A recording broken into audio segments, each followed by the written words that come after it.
and of course, Maz are about to take over on Woodward Sports. Every day, 2 to 4 p.m., it's the best Detroit sports talk on Detroit's best sports network, Woodward Sports. Welcome into Ermanni Networks with Maz. It is Wednesday, so you know who's here. Man, Anson Wells. Anson, long time since we've been together. How you been, man?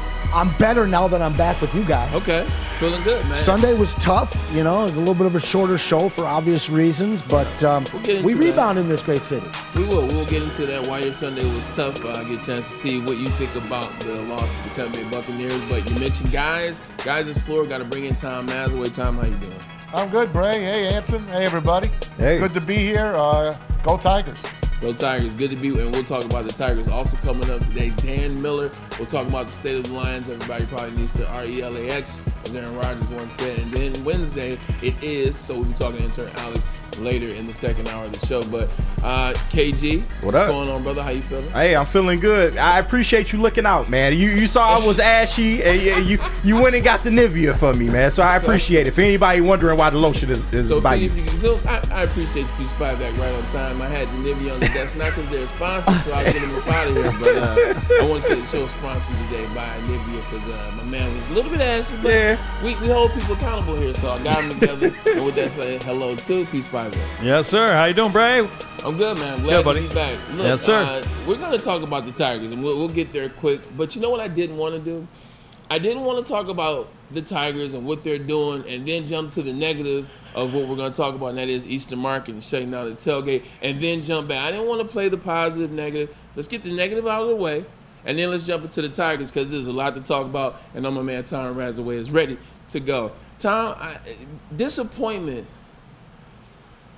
is the first word that comes to mind. If you don't know what I'm talking about, breaking news, there will be no tailgating allowed at Eastern Market for next Detroit Lions home game because of Sunday's deadly shooting at Shed 6, wherein 6 were shot, 2 passed away. Disappointment is the first word that comes to mind.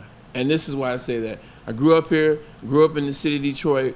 Whenever you go outside of this city of Detroit, what's the first thing that comes up when you tell people where you're from? Are you from Detroit? People get shot there. People get this there. Bankruptcy is there. It's all type of negative stereotypes, and a lot of them not stereotypes to a certain extent about it. Abandoned houses, abandoned buildings.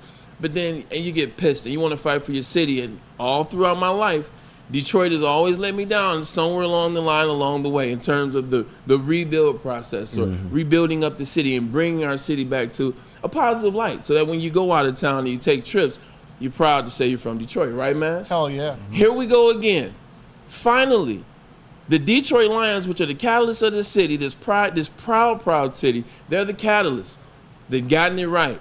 They're a team to be reckoned with. Here we are downtown, Rocket Mortgage, other buildings, the Hudson Project, off the ground. We're building our city up. Then the Lions do well. 2 playoff wins the Lions have with a chance to maybe play in the Super Bowl that year. Now we get to the NFL draft in April. And oh, by the way, we hosted the Sweet 16 as well. Everybody felt welcome in this city. Everybody was talking about what Detroit is no longer. The hotels, the accommodations, here's the NFL draft. Everybody had an amazing time. Broke the record. We broke the record. 775,000 people ventured into the city of Detroit to enjoy our amenities, to enjoy our people, and to enjoy what we've built. And now people talk about Detroit in a positive light. Detroit is the destination city. Detroit is a city I want to go. I want to go see the Tigers play at Comerica Park, who we'll get to in a second. I want to see the Detroit Lions, who are king in the north. I want to go to that city and enjoy. But here's another individual that ruins it for the masses. And now because of one individual from Oak Park, there's no more tailgating. Tailgating at Eastern Market, this is where the tailgates go down if you're a Detroit Lions fan. This is the biggest tailgates. This is the biggest amount of people and the largest crowds to tailgate at home. And they got to shut it down. They have to shut the tailgate down. Now the city's going to look like what? I don't come in complaining. I come because I am a Detroiter. Mm-hmm. I come because I am proud when people talk about my city. How many people hit me up after the draft?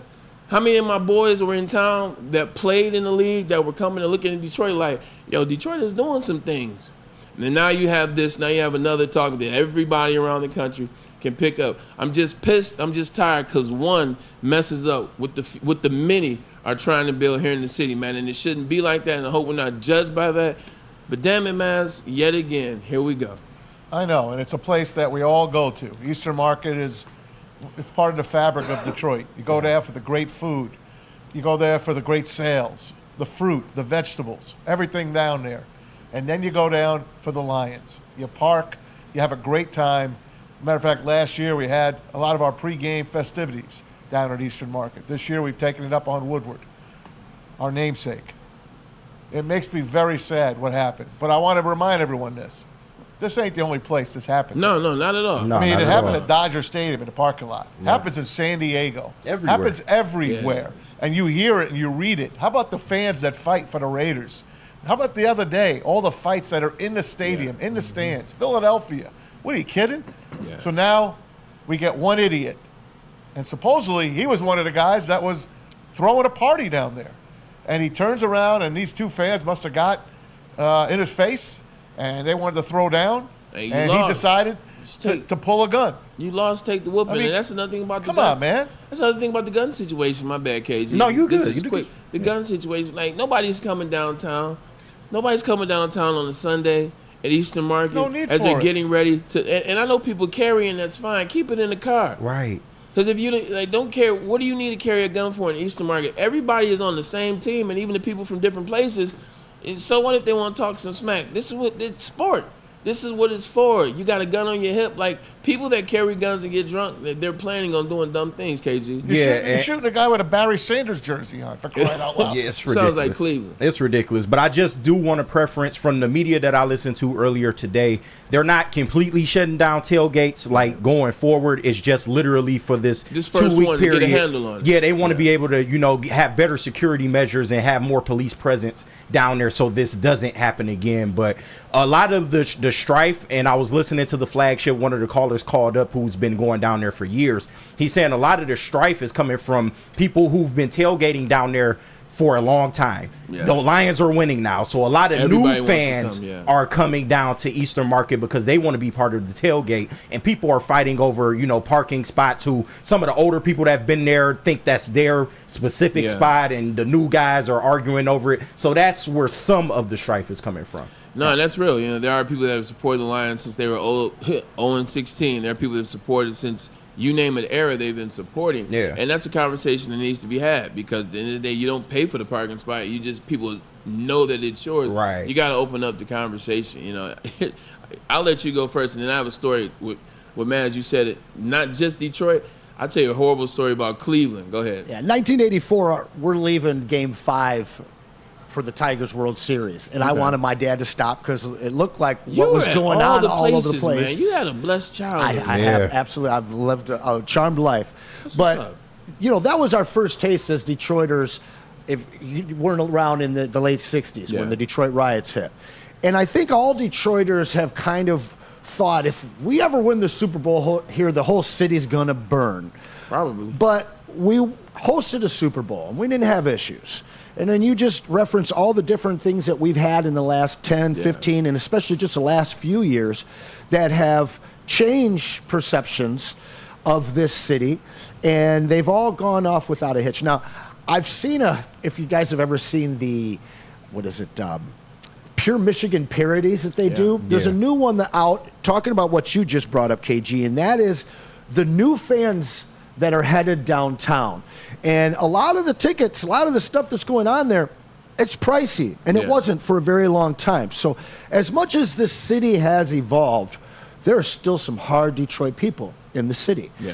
So as much as we have to evolve as a city, we also have to evolve as a people, both on the Detroit side and the suburban side, like you guys said, though, every year I go to Electric Forest, somebody dies. You got 60,000 people in a place for 5 days. Somebody dies. It's just kind of the rule of the world. That's how it works, Sounds like fun. And again, on the 30th, like you talked about, the 30th being Monday Night Football, that's a smart move. You shut it down on a night game where you get a chance to drink all day, and all of a sudden, little things become big things. So it's a sad thing to hear about, but I will be honest. I didn't know about this until I saw the breakdown last night. So maybe it hasn't gone national. Maybe it doesn't really alter the nation's opinion of us, but it is a sad day for Detroit because I thought we were really far past this. And I think, too, that once you become a city of destination, city of choice, NFL chooses Detroit now. A lot of other things and outlets are choosing Detroit, too, and Detroit understands the value of that. And they're not throwing it out for everybody. And they may comment locally, get the story out, and then not let it go and give it legs, as they say. Maz, I was playing in Cleveland. This was the first time I went back to Cleveland as a New York Jet. This is 2010. After the game, we beat the the Browns. We beat the Browns in overtime. We leave, don't hear anything about it. The next day, we get up, then we hear the Cleveland Browns, 2 men assaulted 2 12-year-old boys, in the parking lot in terms of a fight. 2. Were they Jets fans? They were Browns fans, and they assaulted 2 Jets fans. One was 12 and had a LaDainian Tomlinson jersey on, and one was just a 12-year-old. And then their parents weren't around for a while, and then they came and they helped out. Crazy. So we found this, there are crazies and sickos everywhere. 2 grown men beating up on 2 12-year-olds because you lost a game. Right. So what we did as the organization, we flew that family out to the next game that we played, put them up in the suite, the whole 9 yards. Beautiful. But there are crazies everywhere. Bro, it happens at games. It does. We see it. Just last week, Raider fans are beating the It's living usually, daylights. Every Raiders it's game. usually West Coast more so than on this side. It's always the West Coast. It is. Whether it's Arizona, whether it's Denver in the playoffs, whether it was L.A., whether it's the Chargers. You remember the Dodgers and the Giants, and the Dodger fans beat the living daylights out of this Giants fan. Yeah. And he had brain damage. Got brain damage from it. Yeah. I mean, you're idiots. Yeah. If you can't drink and act like a normal human being, don't drink or don't go to a game. Don't ruin everyone else's time. I'll never forget going to the Silverdome, and it's the Bears on a Monday night football game. And the Silverdome is raucous as it is. Doors. I swear to God, there were more fights than a WWE match in the stands. My wife and I left at halftime because the Lions were absolutely destroying them. I'm like, let's get the hell out of here. Do you know we couldn't get out of the parking lot to almost the end of the game because there was brawls outside as well? And I bet you a lot of people remember that game. That was a Bears Monday Night Football game. People are idiots, man. You guys, you're idiots if you drink and can't control yourself. The Detroit Lions, their fans, well, I guess ours now, I consider myself a Lions fan now. There you go. Our fans, they started the reason you had to have a wristband at stadiums to talk about how many drinks you had. Once you put the wristband on, or they started doing the marker because people would rip the wristband off, it's because of the Pontiac Silverdome. They had to limit people's drinks, man. So a lot of great memories in Pontiac. My dad played for the Lions in 87, 88, so I know about the craziness that I did not know that. He did, man. He played out the Pontiac Silverdome, so it was a lot of fun going right there on Opdyke Road. But Love that place. I love that place. I loved the Silverdome, man. You know what I'm starting to love again? You know what I'm kind of easing up to loving again? Man, it's the Detroit Tigers, man. They are inching closer and closer. I appreciate it. Listen, man. Tigers last night, extra innings. They went 3-1 against one of the teams that's in front of their own division, the Kansas City Royals. Maz, I'll let you take it from there. I've just been watching these games, and you guys know I'm all in. Baseball does something to me. It does. When I watch these games, I feel Takes you back to your youth. I feel like I'm watching a playoff game. These last couple of games, I have a stress ball at home that I've been beating the living daylights out of. I mean it. I can't put this thing down. That's how crazy these games were and are. The Royals are a tough team, and they're a tough out for the Tigers. But here they are, battling and battling. And tonight, they give the ball to Tarek Skubal. Still a game and a half out because the Twins beat Cleveland last night. So we're a game and a half out with, I think, 10 to play. You got one more today with the Royals, 3 with Baltimore. Then you come home for Tampa Bay and the White Sox. It's all there in front of you. Just keep winning, and you got to hope the Twins and or Royals keep tripping up because this is so exciting. And I know the city has bought in. National people have bought in. The Tigers are one of the main stories when you put on MLB Network now. It is just so fun to be in a pennant race. They haven't had a winning record since 2016, and they haven't been sniffing a playoff since 2014. That's a 10-year anniversary this year. And who they got to play? It's the Orioles, who swept them in 2014. Let's get the win tonight with Tarek Skubal, and let's go beat the Birds again. Yeah, he needs another win. He's on pace to be a Triple Crown winner. Yep. Our very own not traded Mr. Skubal. Now, I've tuned in for 3 games over the last 2 weeks, including last night. I watched the last couple of innings and then the extras. My question is this. We're a game and a half out. Now I think we're, only 3 behind the Royals. Yep. And even though National has taken interest, I still don't think Detroit fans have really come to understand what is happening right now at Copa. And this team is playing above their heads. They believe. I mean, Hitch has them really playing a different band of baseball than what we saw in the first half. And I think that Lions fans, Detroit sports fans, are so caught up in the Lions right now. I'm telling you guys, I know that Sunday was tough for you. This is the perfect week to sink your teeth into some Tigers baseball because it's happening, guys. Whoever thought the Tigers would give Lion fans a break? Because last Sunday's game was not the way we wanted it to be. And then to go home and watch the Tigers continue to win, Bray, it warms my heart, and I know it does to the people that are watching us. Has to, and we appreciate you guys for tuning in to the show. Myself, Anson, Tom Mazaway. 2 questions. First question, how much of that is because of, and Ryan talks about this all the time, ad nauseum, to be honest, love you though, Ryan, how much of that is Bally's and the deal with Diamond Sports and the deal with shut down, and now they couldn't have access to Tigers games, and then they had to tune out, or then they had to get a It went down app. last night again. It did, I heard. The app went down last night. And that's one of my questions, Anson, Maz, you should speak to it. How much of it is that? Because other places where it's easy to access, it might be easier just to turn on and jump in. It's a little harder. Well, you guys know I'm a sports pirate, so it hasn't affected me so much. Okay. But I know that... He doesn't speak for me. He doesn't Power to the pirate. I won't tell a dad Ain't nobody joke getting here. arrested in 2024. Come on now. There's too many sites. There's too many people. They can't do nothing about it. You guys know the pirate's favorite letter of the alphabet, right? No, 'tis the C, matey. But no, honestly, it's got to be something that's very difficult for people right now. Growing up, when I grew up, like just having the baseball game on the radio was fantastic, but it hasn't been nearly as accessible. I think there's a lot of people in Detroit right now that just don't even really know. And so if it's not on your TV, like you mentioned, that's definitely hurting them. Okay, here's the second question. I'll preface it to you, Tom Mazaway.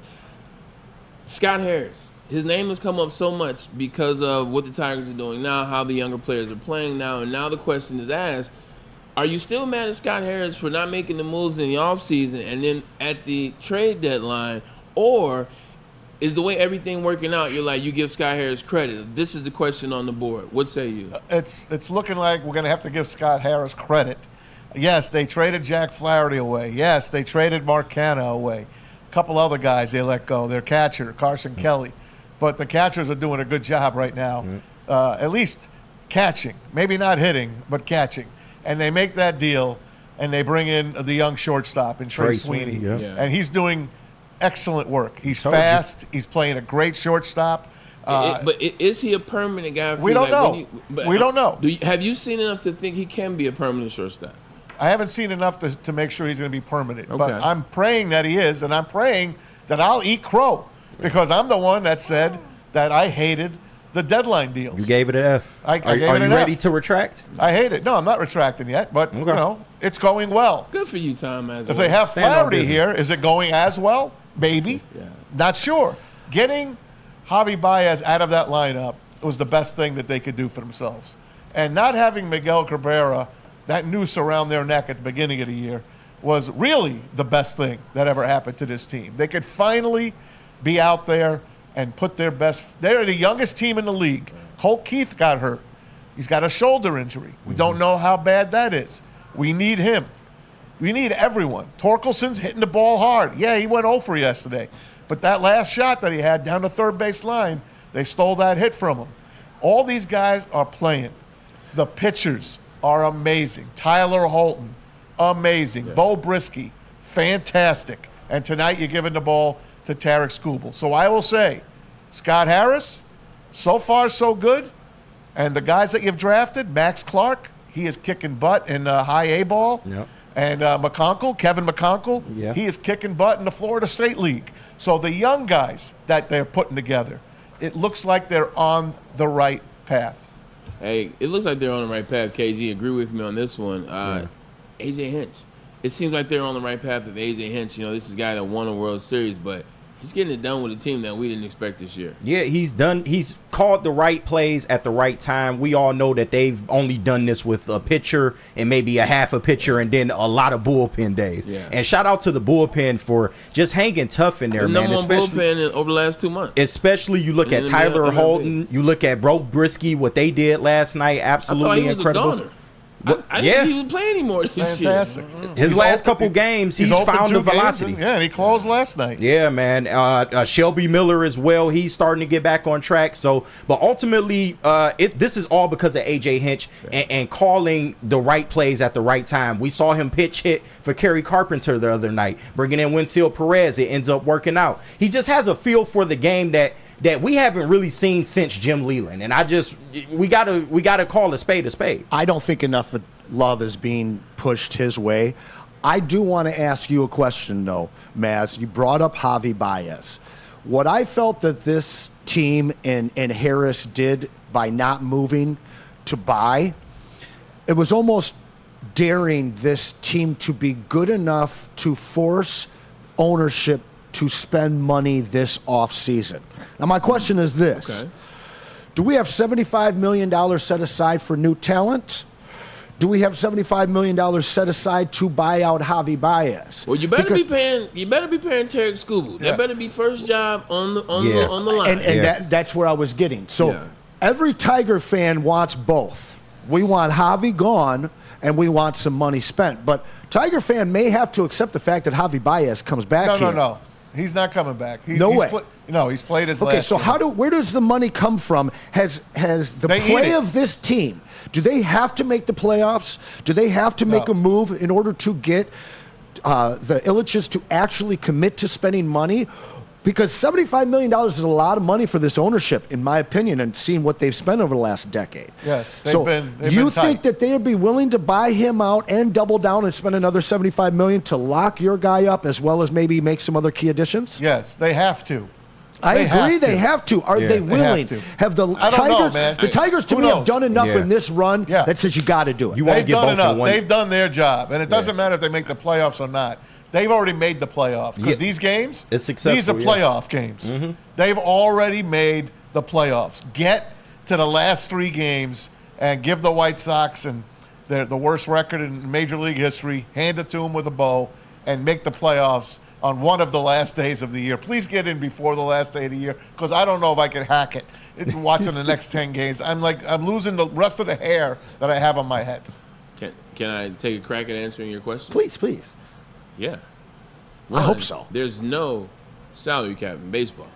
Whether we tell you there's a salary cap in baseball, Maz, is there a salary cap in baseball? No. Is there a salary cap in Detroit is the question. Well, I'm getting to that. You know what's happening? Just a couple of feet away from where the Tigers play their games. Renaissance. Is that Ilitches are watching what the Lions have become. They're watching how they've done it. They're watching what they needed to do. They're watching all the buzz is now about the Detroit Lions. We never had to compete with the Lions, because what have the Tigers done over the last 20 years? Much more than the Lions or the Pistons. So they didn't have to compete with them. They really were only competing with themselves, which was the Red Wings. And now you got the Detroit Lions. And now you have a team and a manager that has shown you, we got the goods. We have enough. We have enough for you to spend. I think the pressure is on them because what the Detroit Lions are doing and Sheila Foreham, a.k.a. Sheila Ham, you got to, because now is the time. Because the Lions already took off. As the city is taking off, we just talked about the Hudson Project, destination, big corporations are now coming downtown Detroit, being in the city.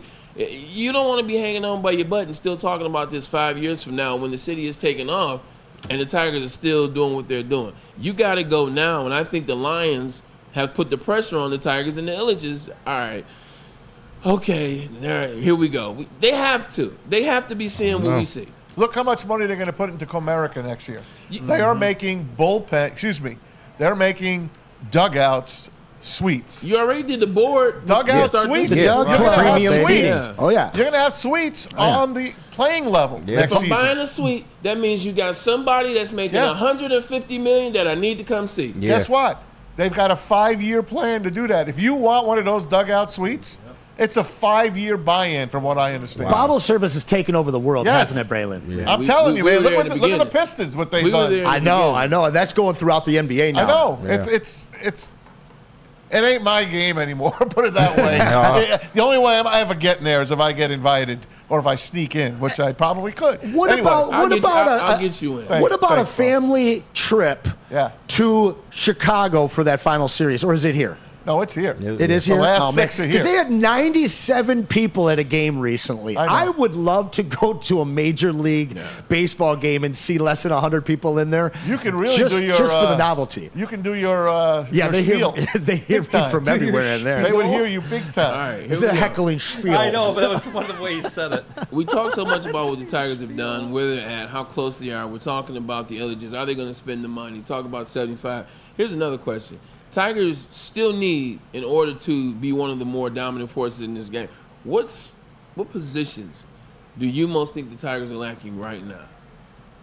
What positions do you think the Tigers, around the 9, what are they most lacking right now? We know it's not pitcher, and we need know a it's ca- not the outfield. You need a catcher that could hit. Third base Okay, you is need a looking third iffy. and first baseman that have power. 100%. And Vladdy Guerrero is out there. I don't know what it would take to get him, but a guy like him coming to 25 years this old. team would be a phenomenal thing. And I got news for you. If this team makes the playoffs, they're trouble.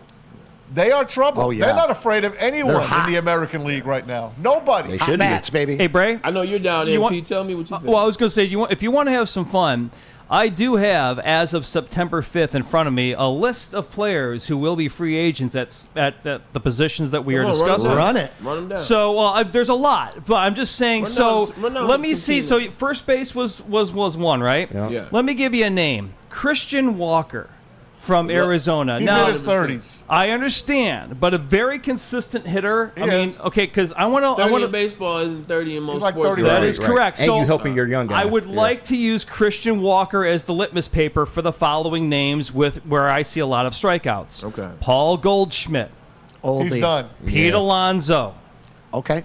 Rise Hoskins. Reese. Reese Hoskins, Yeah, sorry. Reese. I always call him Injured Rise. a lot. Anthony Rizzo, No, done. No. Josh Bell, No. No. I'm not Rowdy mad at it. Tellez, No. Ryan O'Hearn, No. and Carlos Santana. Give me Christian Walker of that whole list. Yeah, none of them. How old's Vladdy Tellez? Guerrero. Or How Pete. old's Tellez? I'm just saying, Vladdy you were Guerrero. talking. Well, you were talking Yeah. about the position of first base. That's Christian my Walker's pick. too old for you. You take Yeah. What is but I it? take him cheap. How old's Tellez? Okay. He's about 27? 27, but he strikes out all the He's freaking 300 time, man. pounds. You don't want him. I know.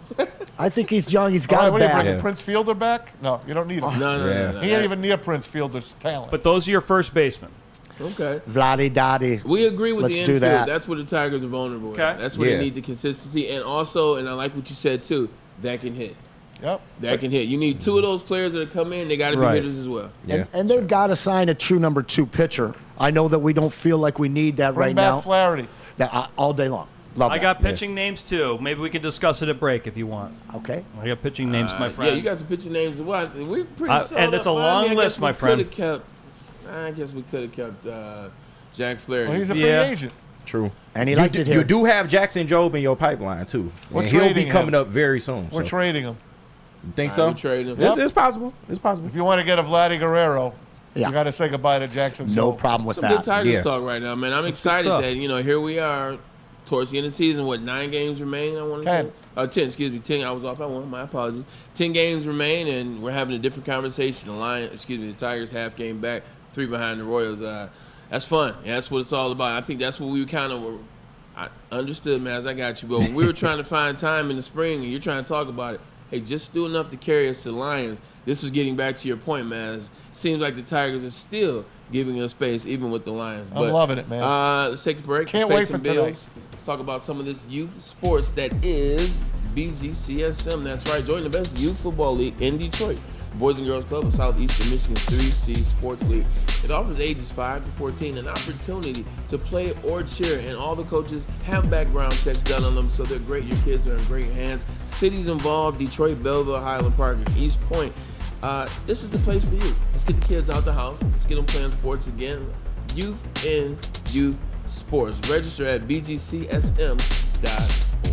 And also, while you're at it, why don't you get yourself a membership to Planet Fitness, because your fitness is essential. With over 50 locations in metropolitan Detroit, this is the best gym going. This is the gym for you, man. It's a clean gym. It's also a no judgment gym, and also trainers on deck no matter what money you spend, because it's a fitness that fits into your budget. So Planet Fitness, come on down, get the membership, because your fitness is essential. Can't get enough Lions coverage? Make sure you catch all Woodward sports shows every game day. Wake up with Woodward in Maine, giving you the latest insight into the Lions locker room and press conferences. Then join the Lions pregame show, highlighting key matchups, injuries, and what to watch for during the game. Follow all the ups and downs of the live game action with our Woodward Watch Party live on YouTube and woodwardsports.com. After the game, check out the instant fan and host reactions with the Lions postgame show. Every game, it's wall-to-wall, kneecap-biting, high-fiving, chest-pumping Lions coverage. Hell yeah! Only at Detroit's #1 sports network, Woodward Sports. Woodward Sports, let's go! Stop searching for a vehicle and start finding one. Les Stanford Chevrolet Cadillac makes it easy. We harness the power of multiple dealerships and own the biggest selection of GM brands in the area to get you the car you need. With the Les Stanford Group, you'll have access to 4 different dealerships, providing you with more makes, more models, and more choices. We're connected to more than 1,000 vehicles, and with so many high-quality CPO vehicles available, you'll find new car quality at pre-owned prices. You can start and end your search at lesstanford.com today. A network for the city, by the city. Woodward Sports is Detroit Sports. Oh, let me just say, I love Planet Fitness. Trying out Planet Fitness, and dang, they got lots of equipment. Not me getting a Planet Fitness membership just for the 24-hour perk. Listen, the PF Black Card is worth every penny for this hydro massage. I'm a new man. Did y'all know that the PF app has workouts you can do at home? Cheapest therapy I can find is Planet Fitness. All the benefits, all for less. Planet Fitness, big fitness energy for all. The most talked about Detroit media by other Detroit media, and we love it. It's the Woodward Sports Network. Any Lady Jane's haircuts for men, and claim your throne for a king's treatment from one of our talented stylists. Open 7 days a week. Walk in anytime. Just get to a Lady Jane's today and receive a precision haircut, scalp massage, hot lather neck shave, and a hot towel treatment. A haircut should not be a chore. It should be an experience. And that's exactly what Lady Jane's has to offer. Open 7 days a week. Walk-ins are always welcome. There's always a location near you. Lady Jane's haircuts for men. It's wicked awesome. Love Woodward Sports? Love wearing clothes? Then you should be wearing Woodward Sports clothes. Check out our full line of merch at woodwardsports.com. Just click on Shop. We have all your favorite designs, like Dan Campbell kneecaps, Woodward Golf, and of course, our own logoed out merchandise. Men, women, infants, kids, all love Woodward Sports. Impress your friends. Impress your boss. Impress your dog. Buy Woodward Sports merch today. Hey guys, dreaming of a new home but feeling in a financial pinch? Well, Mark White and his team, Mark White and Associates, the real estate experts, are here to help you. Mark White and his team will pay up to $5,000 of your closing costs. That's $5,000. That's a lot of money, guys. Call Mark White and Associates today, 248-290-8242. Visit them online as well, markwhitesells.com. Again, call Mark White and Associates today, 248-290-8242. to make your dreams come true. I'm looking at awesome right now. I'm looking at guys being guys, getting haircuts, sitting back, relaxing. I'm looking at a Lady Jane's amazingly talented stylist making them look and feel great, because awesome is Lady Jane's. Come in 24/7 and let them fix you up. Once again, Lady Jane's, it's wicked awesome. Welcome back. Anson and Edwards on the desk right now. My apologies. I'm over here cracking jokes on KG. I look down at my hands and you just as ashy. Were a little ashy. Always hating, man. You know what? That's why you should not throw stones at a glass house. Anson, Detroit Lions lose this past Sunday. It was a game that I picked the Lions to lose. I just looked at last year. They really got up after beating the Chiefs, and they lost to Seattle. I kind of saw a similar thing. I got lucky. The Lions should have potentially won that game, but here we are. What are your thoughts on the game? A lot being said about Jared Goff, a lot being said about Aiden Hutchinson, a lot being said about do they miss Josh Reynolds, a lot saying about Ben Johnson in terms of offensive coordinator, supposed to be this, what's going on. I'll let you go. What do you think? Here we are 3 days after the game. I mentioned this on Sunday. There's a thing called karma, and it's Detroit karma. Last year, after Matt Stafford lost, they gave him an opportunity to give some love to Detroit. He did not, and we saw what happened in week 1. Baker Mayfield got the same shot after he lost in the playoffs, and he showed a lot of love to Detroit. So I'm going to chalk it up to that a little bit. But listen, these teams aren't playing preseason games, and I would say by and large, at least 3/4 of the league has looked rusty coming back. That being said, I've seen a lot of bad Detroit Lions teams in my lifetime.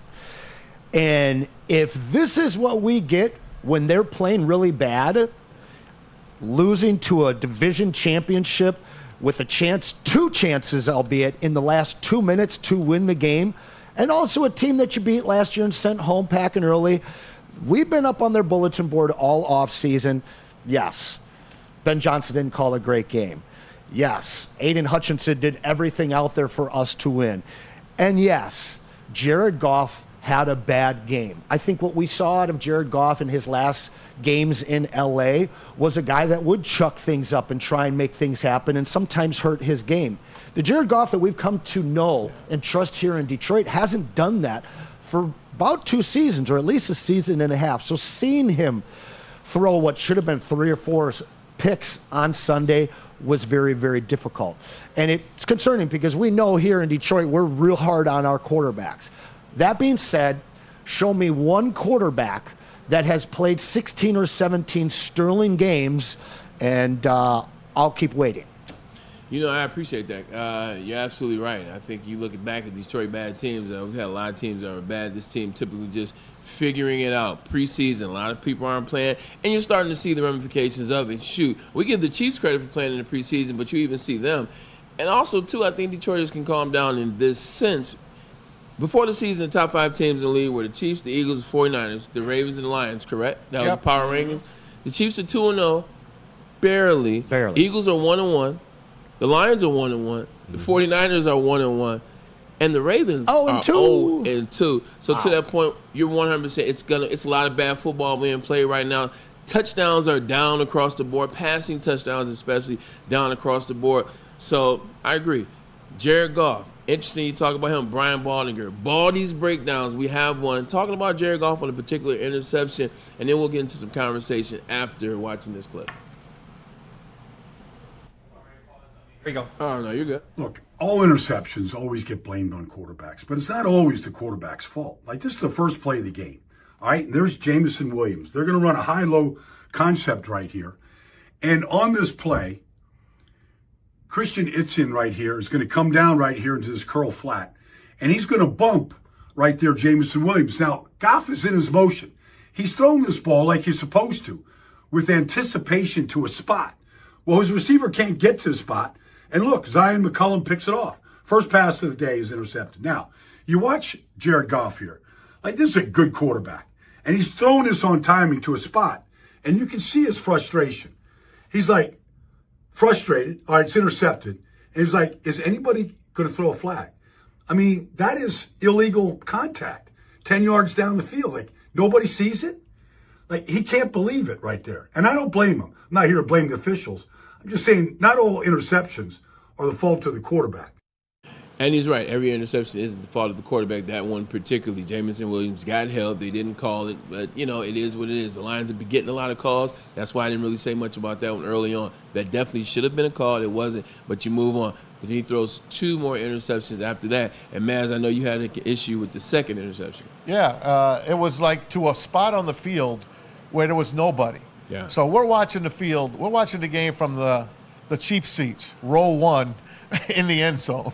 Thanks to Chad Johnson for those seats. Show off. So I know, I got one. I got lucky for this one. So we're all there, me and Spenny and Noah, Neil Rule, my friend Keith Bernick. We're all there, and we all like, Patrick ran the wrong route.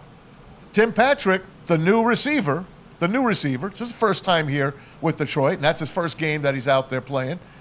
He ran the wrong route because there was not a lion in sight for that one. So those are the 2 interceptions that Jared Goff threw. He stunk that day, but I'm not going to blame those 2 interceptions on him. Then Dan Campbell that night went into someone asked him about Tim Patrick, and here's what Dan Campbell had to say. We liked him. It was it was good to see. I would say that was a positive showing, to be able to get him out there and implementing him some of what we were doing. It'd be nice to get him a little bit more. But I think that's what we'll do moving forward. I think the idea is to see if we can open this up a little bit and use him a little bit more. But, man, he's big, he's physical. His catch radius is pretty enormous. So there's a place for him here. And, I see us using him moving forward. I tried to talk about Tim Patrick on the post-game show a bunch of times, and Stick was not having it. No, because he's too into Jared Goff. Well, I'm going to... Are they dating? I'm going to take a little bit of what you said there, but I don't think it's fully on Tim Patrick. What we saw to Jared Goff in that final interception was him getting rushed, him throwing off his back leg, and even if Tim Patrick was in the area of that ball, it still is probably an interception. Now, what I did see out of Tim Patrick was him playing on the outside, which allowed Amon-Ra to go back to his natural position at slot receiver. Week 1, he had 3 catches. All right. When you have Khalif Raymond starting as your number 3 wide receiver, you got to have him in the slot pretty much. Right.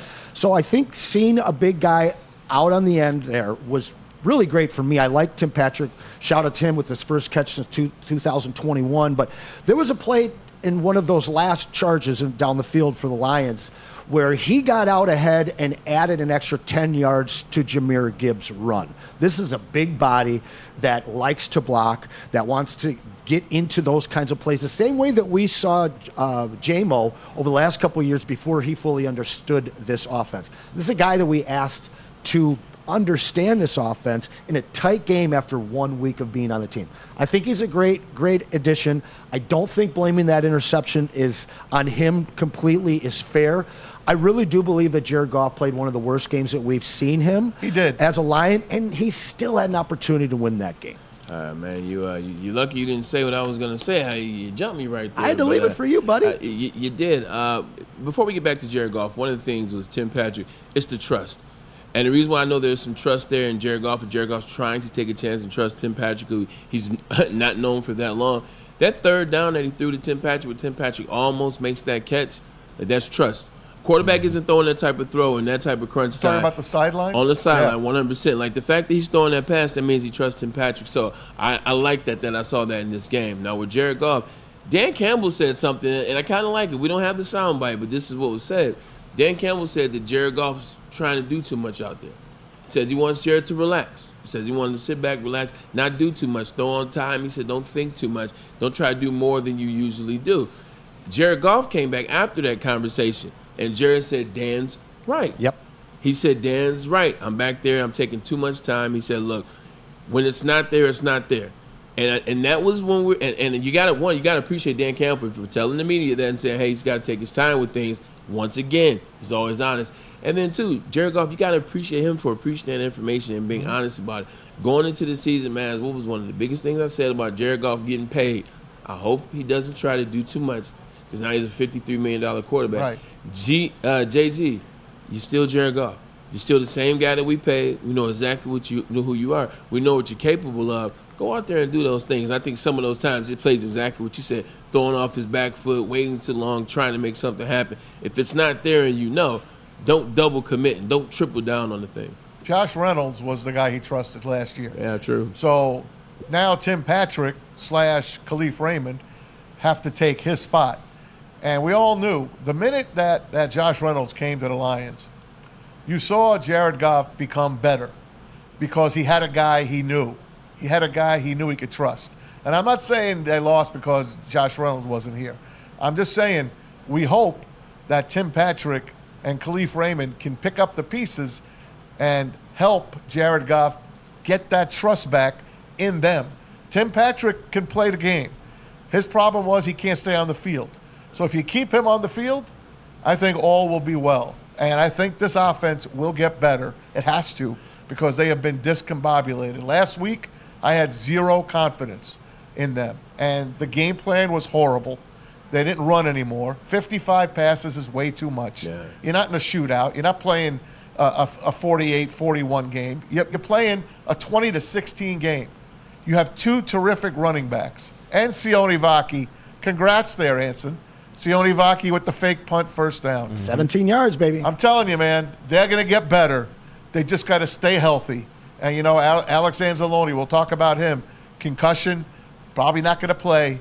And we'll talk about Jack Campbell and how he fits into the plans a little bit later. Maz, you're absolutely correct. And, you know, Anson hit it on before we first started. He said, hey, look, man, it's the second week of the season. You see football being played right now. It takes time. No preseason play. It takes time to develop. That's the same thing with Jared Goff. You look at him having Josh Reynolds.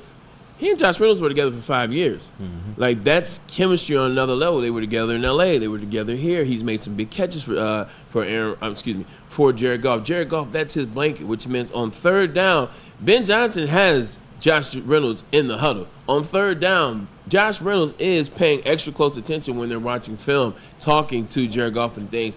So it takes time to replace that type of security blanket, and he's going to have to figure it out. You know, whether it's Sam Laporta, whether it's Tim Patrick, it'll take time. But I like the fact that he's taking chances, and I like the fact that he's doing it often and early. We still got a lot of time in the season. They will get better. They took Sam Laporta out of that game as well. That's 2 games that he's been basically inactive, ineffective. 1 catch, 1 throw to him in the corner of the end zone, and that was it. But you got to credit Tampa Bay. They played a couple of men down, especially Antoine Winfield Jr. That's why the Lions were like, oh, he's not in there. Let's throw the ball. It's got to be wide open. It wasn't. Tampa Bay's a good team. And you know what? You played with fire, and you got burned. Yeah, they muddy up the middle. I mean, for the Lions, you know, you muddy up that middle. You got bodies in the middle of the field. That's when it gets hard for Sam Laporta on crossing routes. That's when it gets hard for Amon-Ra on drag routes, which turn to deep over routes. It gets tough when you muddy up the middle of that field, and that's what they're doing. They're putting backers in there. They're dropping backers in coverage. They're keeping the safeties further back, and then they're playing man-to-man on the outside. So they'll figure out a way, but coming into the season, Ben Johnson has to have known that they were going to look at that film. They were going to see the ways, and they understood that Jameson, I'm just going to say one-trick pony. James Williams, he's going to go deep. He's going to be vertical. Outside of that, everything for the Lions is in the middle of the field. So he'll figure it out. It takes time. Like, he's evolving. Offensive coordinators, defensive coordinators. The league evolves every year. You got to evolve as well. Yeah, no doubt. I want to talk about the defense for a second here. Yes, please give them some. I mean, nobody could run on us, and that's been 2 weeks of that. And, you know, turning the ball over as much as they did to be able to hold them still to the points that they held them. This is a great offense. They absolutely silenced Mike Evans, a guy that's been tearing us up for the last few years. When this Lions offense figures it out, when they start grinding the ball up, because we could have taken a lot more time of possession if we ran the ball more. If you see this Lions offense return to the efficiency that you saw last year, this defense is going to take a major jump. I'm really excited about the defense. I didn't want to cut you off. I actually just wanted to play a clip because you kind of take me in the direction that I wanted to go, talking about that defense. And one of the main catalysts for the Detroit Lions, actually the spark for that defense, is Alex Anzalone. He won't be playing this week. Jack Campbell will be playing instead. This is Dan Campbell talking about replacing Alex Anzalone. I mean, Jack continues to get better. He understands the defense. He communicates well. You know, he's gotten better in the pass game. He's aggressive on the run game, runs coast to coast, all-out effort, goes after the football. So I'm confident. Now, anytime you lose somebody like Alex, if he's not able to go, that's going to hurt. I mean, Alex is a hell of a player for us. And so we'll just take it as it comes with that. But I've got all the confidence in the world with Jack and really all those guys. You know, we talked so many times before the season, Bray, you and I, about the X factors in this team, one on each side of the ball. We've seen J-Mo be fantastic. In fact, he's number 2 in the league in receiving yards. But the other one was Jack Laporta. First half of last game, really didn't see him, didn't hear his name called a lot. Second half. Excuse me. Excuse me. Jack Laporta. They were roommates Jack in Laporta. college. They weren't definitely going to hear Jack Laporta's name. So Jack Campbell in the second half made plays. I saw him come alive, and I'm thinking it's because we saw a little bit of a little less of Anzalone. I think that Campbell is really kind of a younger version of what we see in Jack Campbell, or excuse me, a younger version of what we had in Anzalone. Not having Anzalone out there is going to hurt. But if this defense takes that next step, this is the game we give him an opportunity to be that X factor for us. Can he do that, Maz? He has no choice but to do that. He's got to step up. You drafted him early. What was he, the second-round draft pick, or was he 1A? No, he was 1A. Yeah, 1A. And that's when Braylon walked out. Yeah. So anyway, I don't know how I forgot that. Stand by it until okay, listen, man. Listen, Jack. He not that bad. I need you. First round. Because when I see you come in, I'm like, who's that guy? What number does he wear? 46? Yeah. Is it? I'm like, who's 46? Oh, it's Jack Campbell. Yeah, I saw him get in on a couple plays. And you hear Dan Campbell, the way he talks about him. First of all, the way he talked about him when they drafted him, it was like his son. Dan Campbell and Jack Campbell. It's like they were related. Because the way they talked about him, they were in such glowing terms. What kind of person he is. What kind of football mind he is. I mean, he eats and sleeps football. Have we seen it yet on the field? Not really. But you have Alex Anzalone out there playing well above what we thought he could play at. And now Jack Campbell's got some big shoes to fill. And I can't wait to see what he's got. You come in with a mobile quarterback and Kyler Murray, and you know what the Cardinals have been doing the last couple of weeks. They should be 2-0. They should be 2-0. They put up 40 points on the Rams, the team that we barely beat, took to overtime. Smoked them. All right? Marvin Harrison Jr., he's it. He's the real deal. I don't know who was talking about him in the preseason, saying, oh, we drafted the wrong guy. No, you didn't draft the wrong guy. Two things. You're absolutely right about the Kyler Murray situation. He ran for 57 yards in the first game, and then he ran for 59 yards in the second game. So you're talking about a guy. Alex Anzalone is the spy guy. He's the guy that keeps his eyes on the quarterback. He's the guy that mirrors the quarterback. That's Jack's job keeps him now. entertainment, and that's Jack's job. Now, the problem is the guy he's trying to keep in containment this week is a 4-3 guy. This is the guy that surpassed Baker Mayfield as his predecessor at Oklahoma and won the Heisman. Baker was hiding behind people he was, in the game. You see him? He disappeared a lot. Kyler's going to hide. He's just a lot faster. Yeah, he is. A lot. But before the season started, he and I were at odds talking about who was going to be the number one receiver. Neighbors had a damn good game as well. Two good ones. 18 targets. 100%. Marvin Harrison, 2 touchdowns, 4 catches, 130 yards. Oh, that was just the first quarter. Right. This is going to be a great wide receiver class, and I can't wait to see what they do. Yeah. Hey, look, competition begets competition. I think those two guys are fighting to prove that they're the alpha dog. But the Lions got to see this team. And another guy in that middle of the field, man, is James Conner. Like, people can say what they want to about James Conner. He is a bully, and he will find his way into the end zone, and he will find his way to the first down marker. He's been doing this since Pittsburgh. I have a lot of respect for him. Not necessarily my favorite player, but I have a lot of respect for him, and he's a guy you will feel that pain the next day. And they spell him with a guy that you and I agree we both thought was the best running back in this class, and Trey Benson. They're deep. You know, they've got McBride, who I definitely should not have taken Kincaid over, but he's really had a coming out since last year when Kyler came back. He's looking like one of the top 3 tight ends in the league right now. This is a trap game, Lions fans. No doubt. There's no trap here because they're coming off a loss. So you could take trap off that. Okay. They're coming off a loss. They know what's ahead of them. Yeah. They got to play equal to them. And Jared Goff's got to get protected. So do you think that the Ravens, the Niners, the Eagles, and the Lions all go 4-0 just pissed off this week? I don't know about that.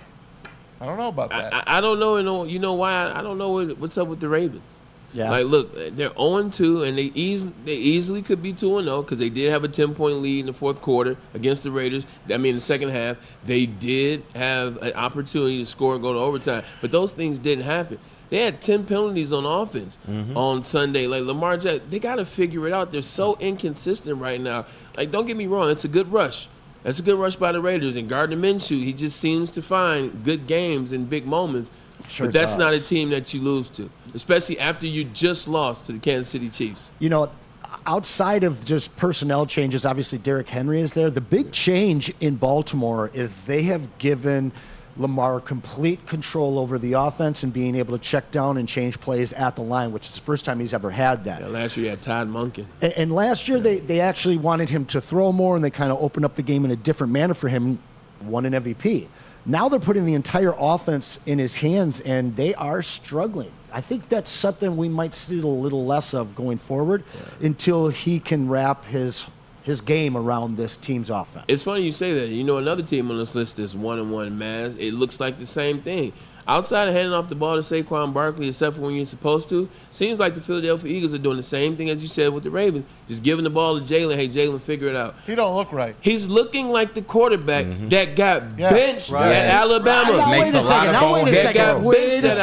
No A.J. Brown. No A.J. Brown in that game. Doesn't matter. And all Saquon has to do is catch an easy out, and that game's over. No. Right. That's it. Understood. But what I was saying was, I said the interceptions. offense is starting to look like, hey, just give Jalen the ball, Jalen drop back and figure it out. AJ wasn't playing, but even in week 1 against the Green Bay Packers, there were moments where it's like, okay, like you want it to look smoother for somebody going in this year, and this is the second year under the same. So I'm just, but once again, it's early in the season, but Maz, he don't look right. Something just doesn't smell right. No. It Well, just back to your point about 2 weeks in a row. Devontae Smith getting his captain stripped from him, so that kind of ties in the Got a story we had touchdown in off this Monday night season. game. Maybe he doesn't want to even throw to his existing number 1 right now without A.J. Brown in. And shout out. Oh, that's true. I have to force it. And Nick Sirianni looked like a dope. Yeah, I gotta agree with that you play guys. call. Ryan brought it up yesterday. That play call late, and I know Saquon had it and dropped it. That's on him. But overall, why would you throw the ball in that spot? That makes absolutely no no timeouts. sense. You got to run it there. I have When no the issue run with that. was working No, I all mean game. Atlanta had no more timeouts. They had to run I it have right no there. issue with the little pass. The issue I have is when CJGJ makes that tackle on Definitely fourth took down. his helmet off. Definitely He took took his helmet He off, did. and then the coach is running down with his, what CJ did. Yeah. Nick Sirianni did. He's not head coach. I loved seeing them lose after that. He's not a head coach. CJ got cooked back-to-back weeks, by the way. He just looks like a fanboy. He did. You know how hard that hit is? Yeah. On that particular running back? Yeah. He made that move. Yeah. I don't know, man. You know who looks worse as a head coach? I try to figure it out. I'm sorry. Just go for it. Don't go for it. Go for it. Go.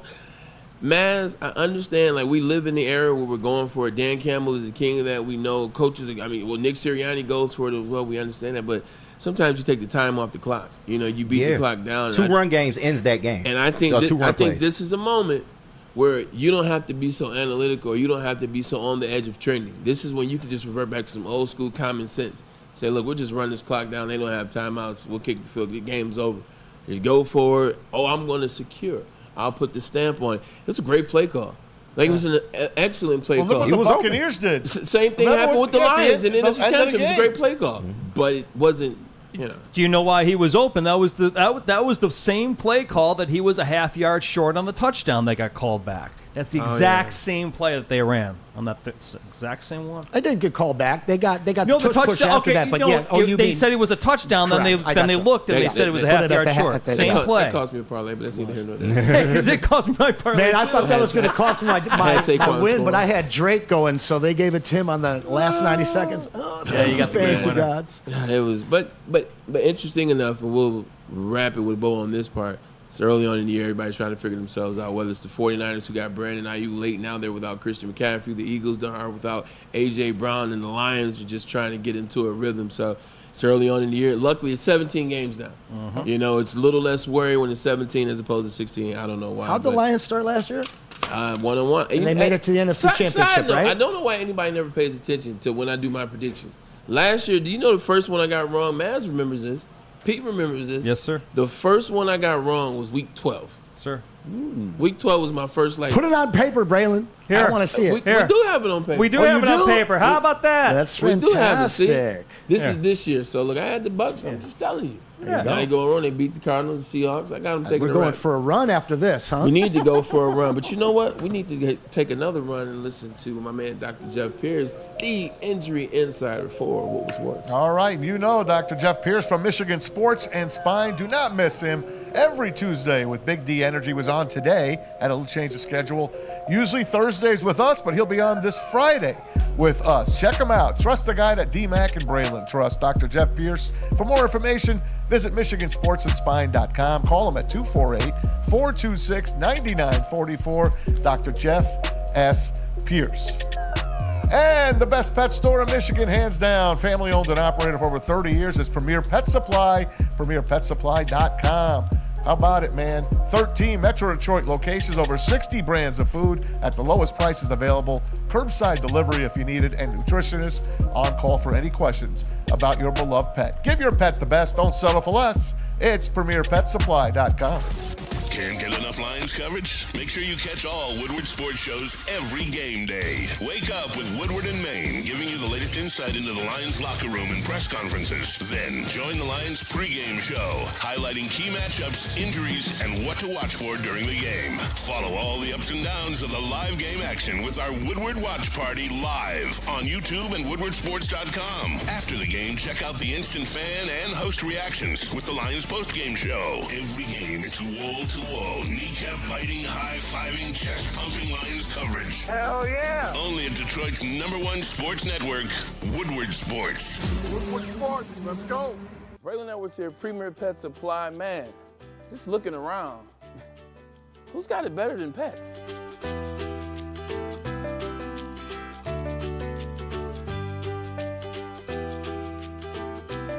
Come on, a baby stroller for Coda?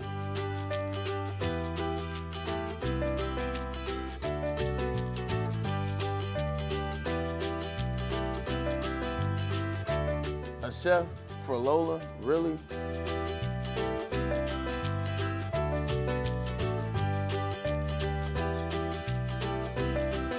You don't have to tell me who the real boss here is.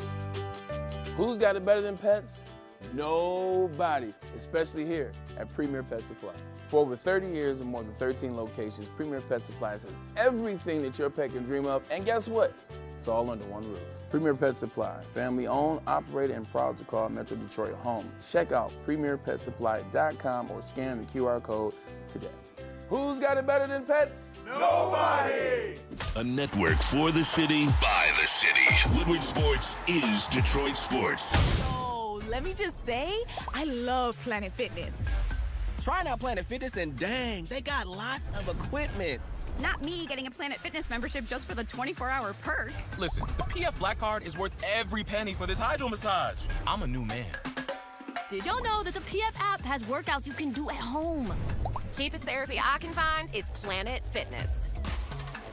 All the benefits, all for less.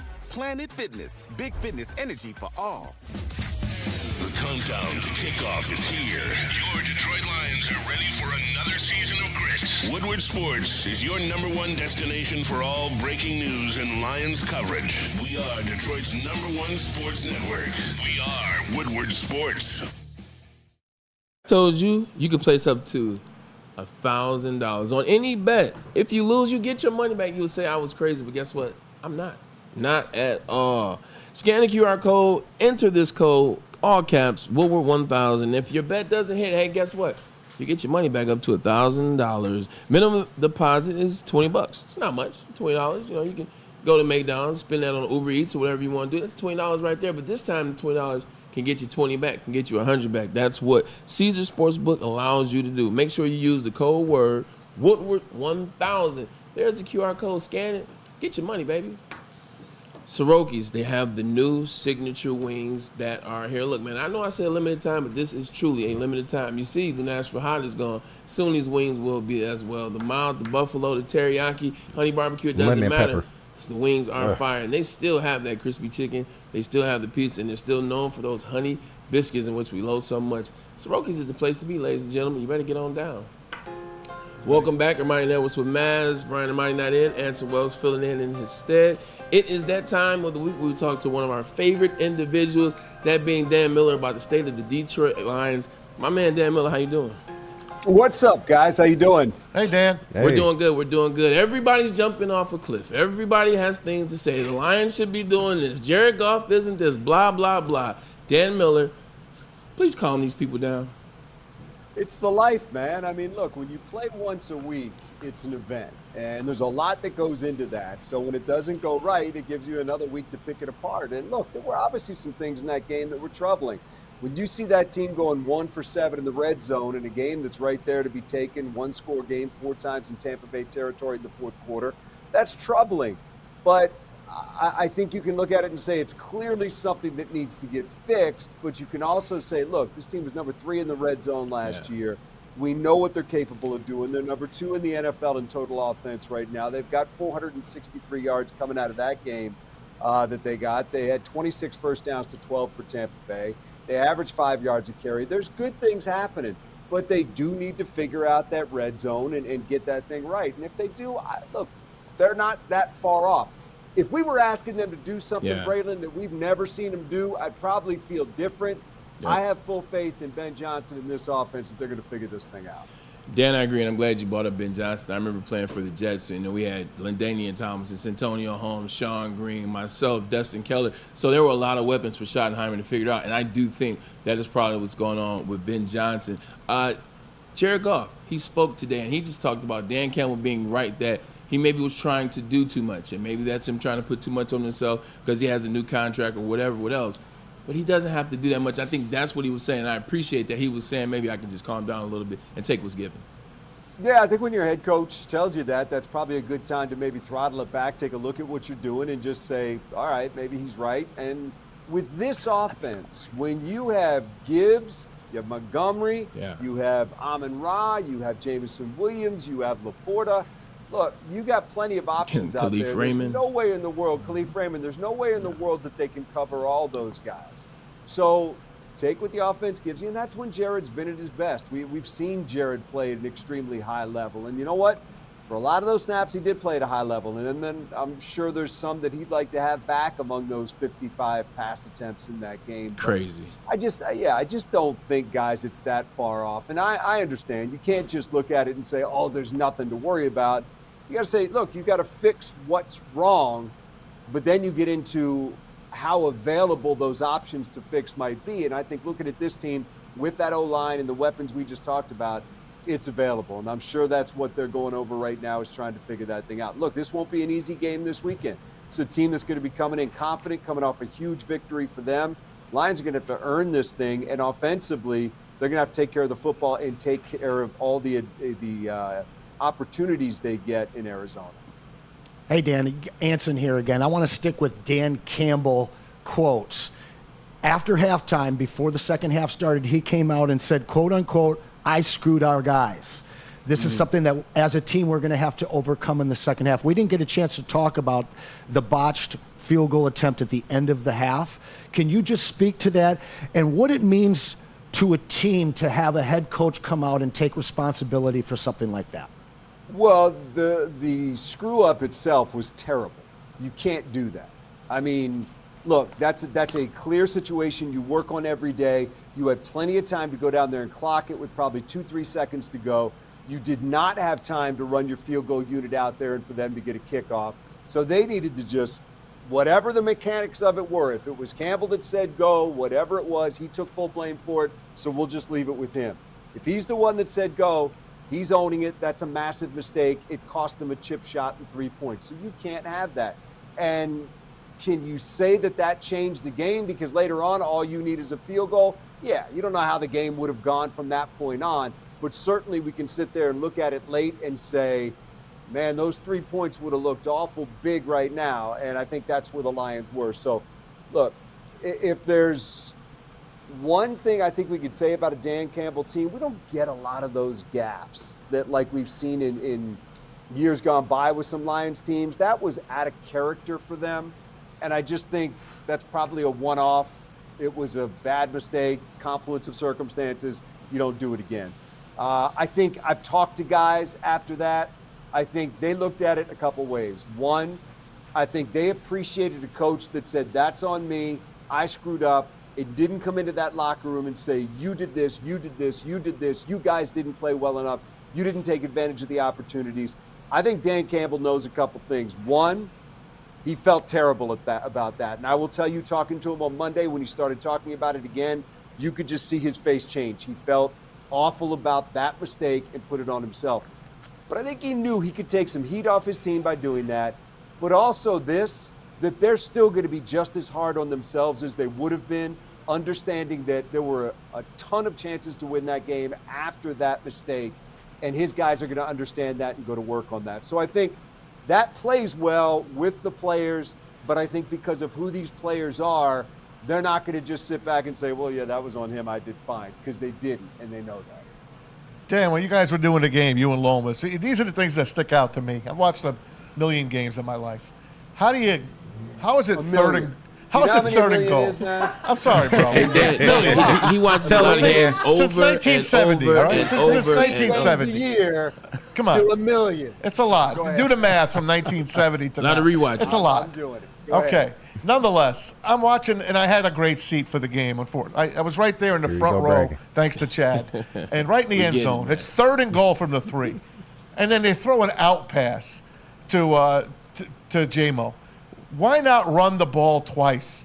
And then, to make matters worse, he kicks a 25-yard field goal. To me, that's not Dan Campbell. I don't know what happened to him in this game. And then they fake the punt in their own 20, get a first down, get a fourth down, and then they don't try a field goal. I know it was a long one, but that's why you got Jake Bates. Yeah. I'm sorry. Look, that screwed me, man. I don't know if I can keep track of all of the ones that you just threw at me, but I would say this. I can keep going. The 59-yarder. Calm down, man.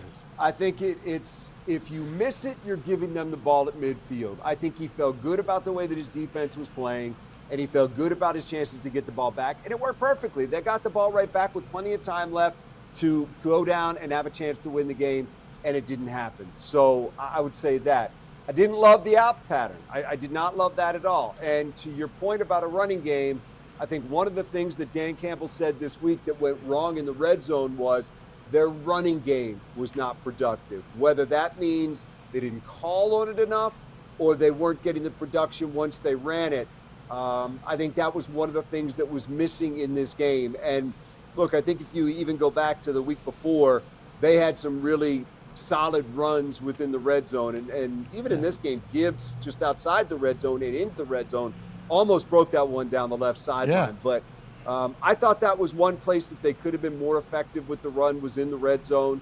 They weren't in this game, and I think that is part of what hurt them. But look, that's not an easy pass to complete. There were 2 defenders in the area when they threw it. So I'm with you on that. But I think if we went back over those plays on those 7 possessions inside the 20-yard line, there's probably a lot that you could look at and say, man, that isn't how they normally operate down there.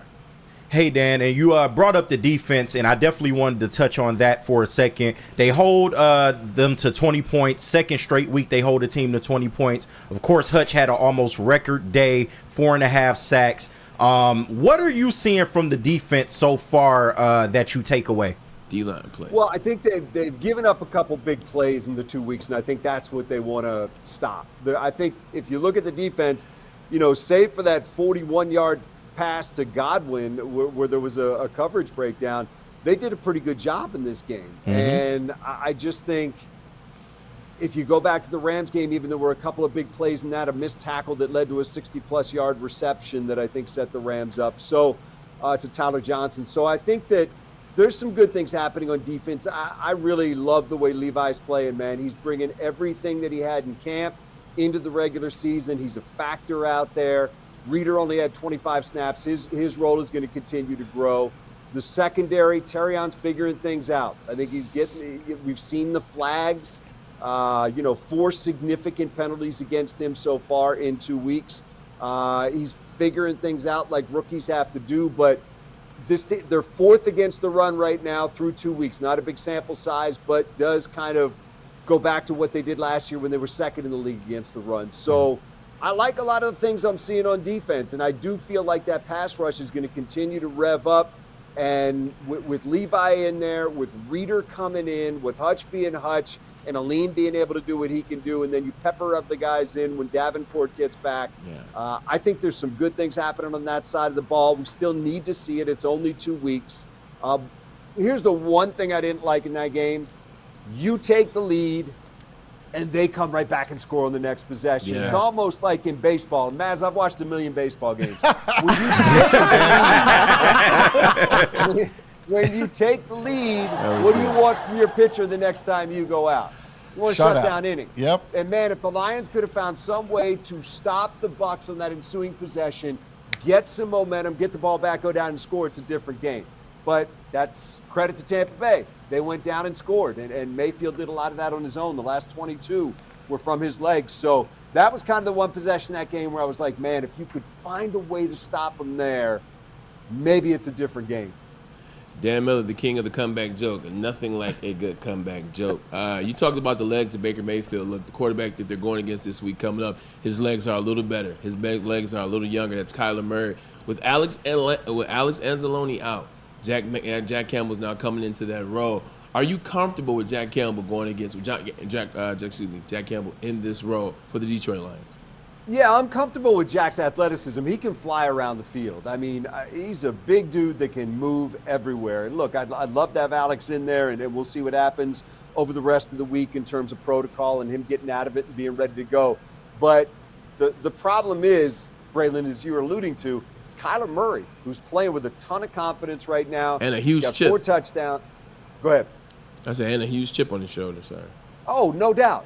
No doubt. And 4 touchdowns, no interceptions. He's taken off when he needs to take off, and when he takes off, he's a problem. And Levi talked about it earlier this week. He said, you can't play conservative on the line. You can't play scared, but you have to, understand what your rush lanes are and their integrity and keep it, because you've got to find some way to box him in. He's going to get out. Yeah. You just have to make sure you minimize the damage. But he's a gifted player who's obviously been up and down in his career, but maybe he's figuring something out there. And Dan Campbell pointed something out earlier this week. They've got him under center, which we hadn't seen before. So they're doing some different things with him. But he's a problem this week. James Conner is a problem this week. Harrison's a problem this week. They got some things they have to deal with on this team, but chief among them is making sure that he's just not continuously breaking your heart on third down by getting out of there and making plays. Somebody told me on any given Sunday, man, the NFL is tough, and this is no different this week coming up against the Cardinals. Quick last thing for me, Anson has something else.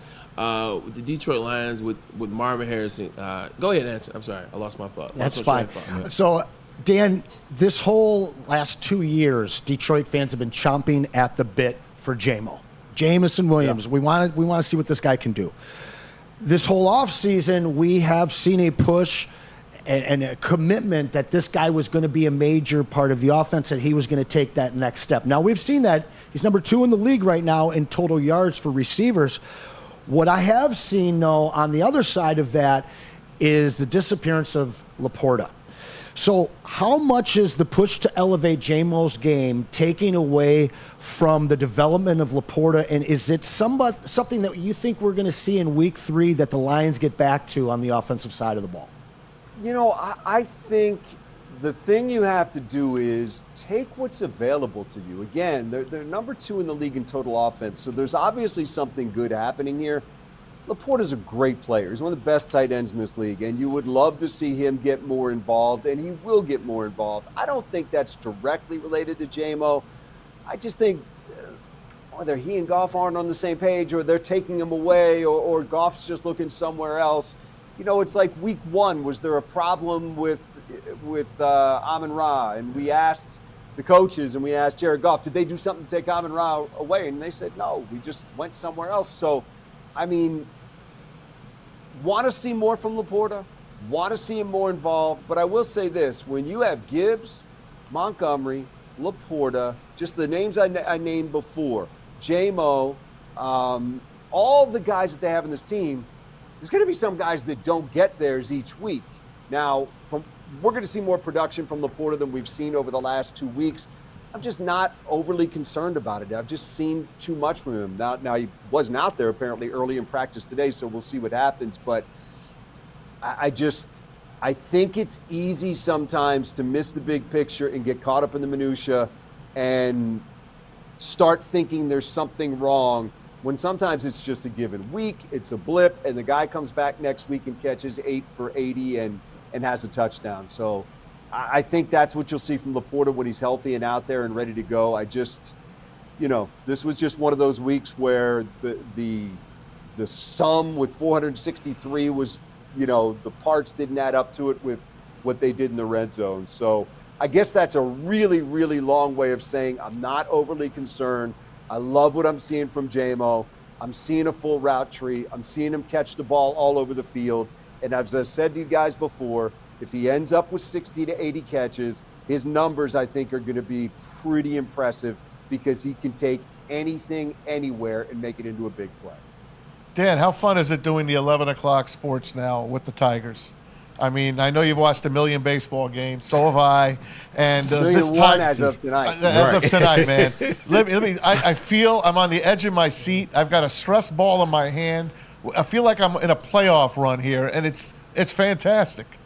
Well, you got Scuba tonight, so obviously you feel great anytime that's the case. And look, I mean, I think it's been great not just to see them winning, but to see the guys that are driving the winning. It's these young players that we believe are the future of this organization. And coming into this season, look, we wanted them to do well, but more than anything, I think we needed to answer some questions about whether or not, in particular, the 8 guys that you trot out there every day, 9 including a DH, are going to be the guys that you can lean on. Are they legit? And I think right now, you feel good about Cole Keith. You feel good about Parker Meadows. You feel good about some of these guys that have stepped up and all of a sudden, Riley Green taking it to another level. Sweeney has done a decent job since he's been up here. Vierling shows that he's a major league player and can be versatile for you and play all over the place. So I just think it's not just that they're winning, which is exciting and it's great, and we're having fun in September and they're playing meaningful games. It's that what's happening now tells us that what the future of this team looks like is pretty promising. And they still have to make some moves this offseason.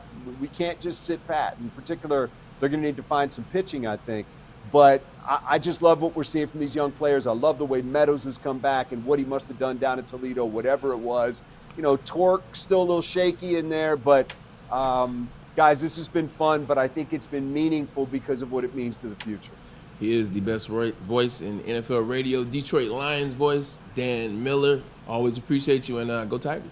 Thanks, Dan. Appreciate you guys. Thank you, Dan. Thanks, guys. See you, buddy. Always fun having Dan Miller on the show. And he makes a lot of points. It's along the same lines of what you talked about when we started the show. I think it's the same thing that Ryan Ermanni said on Monday.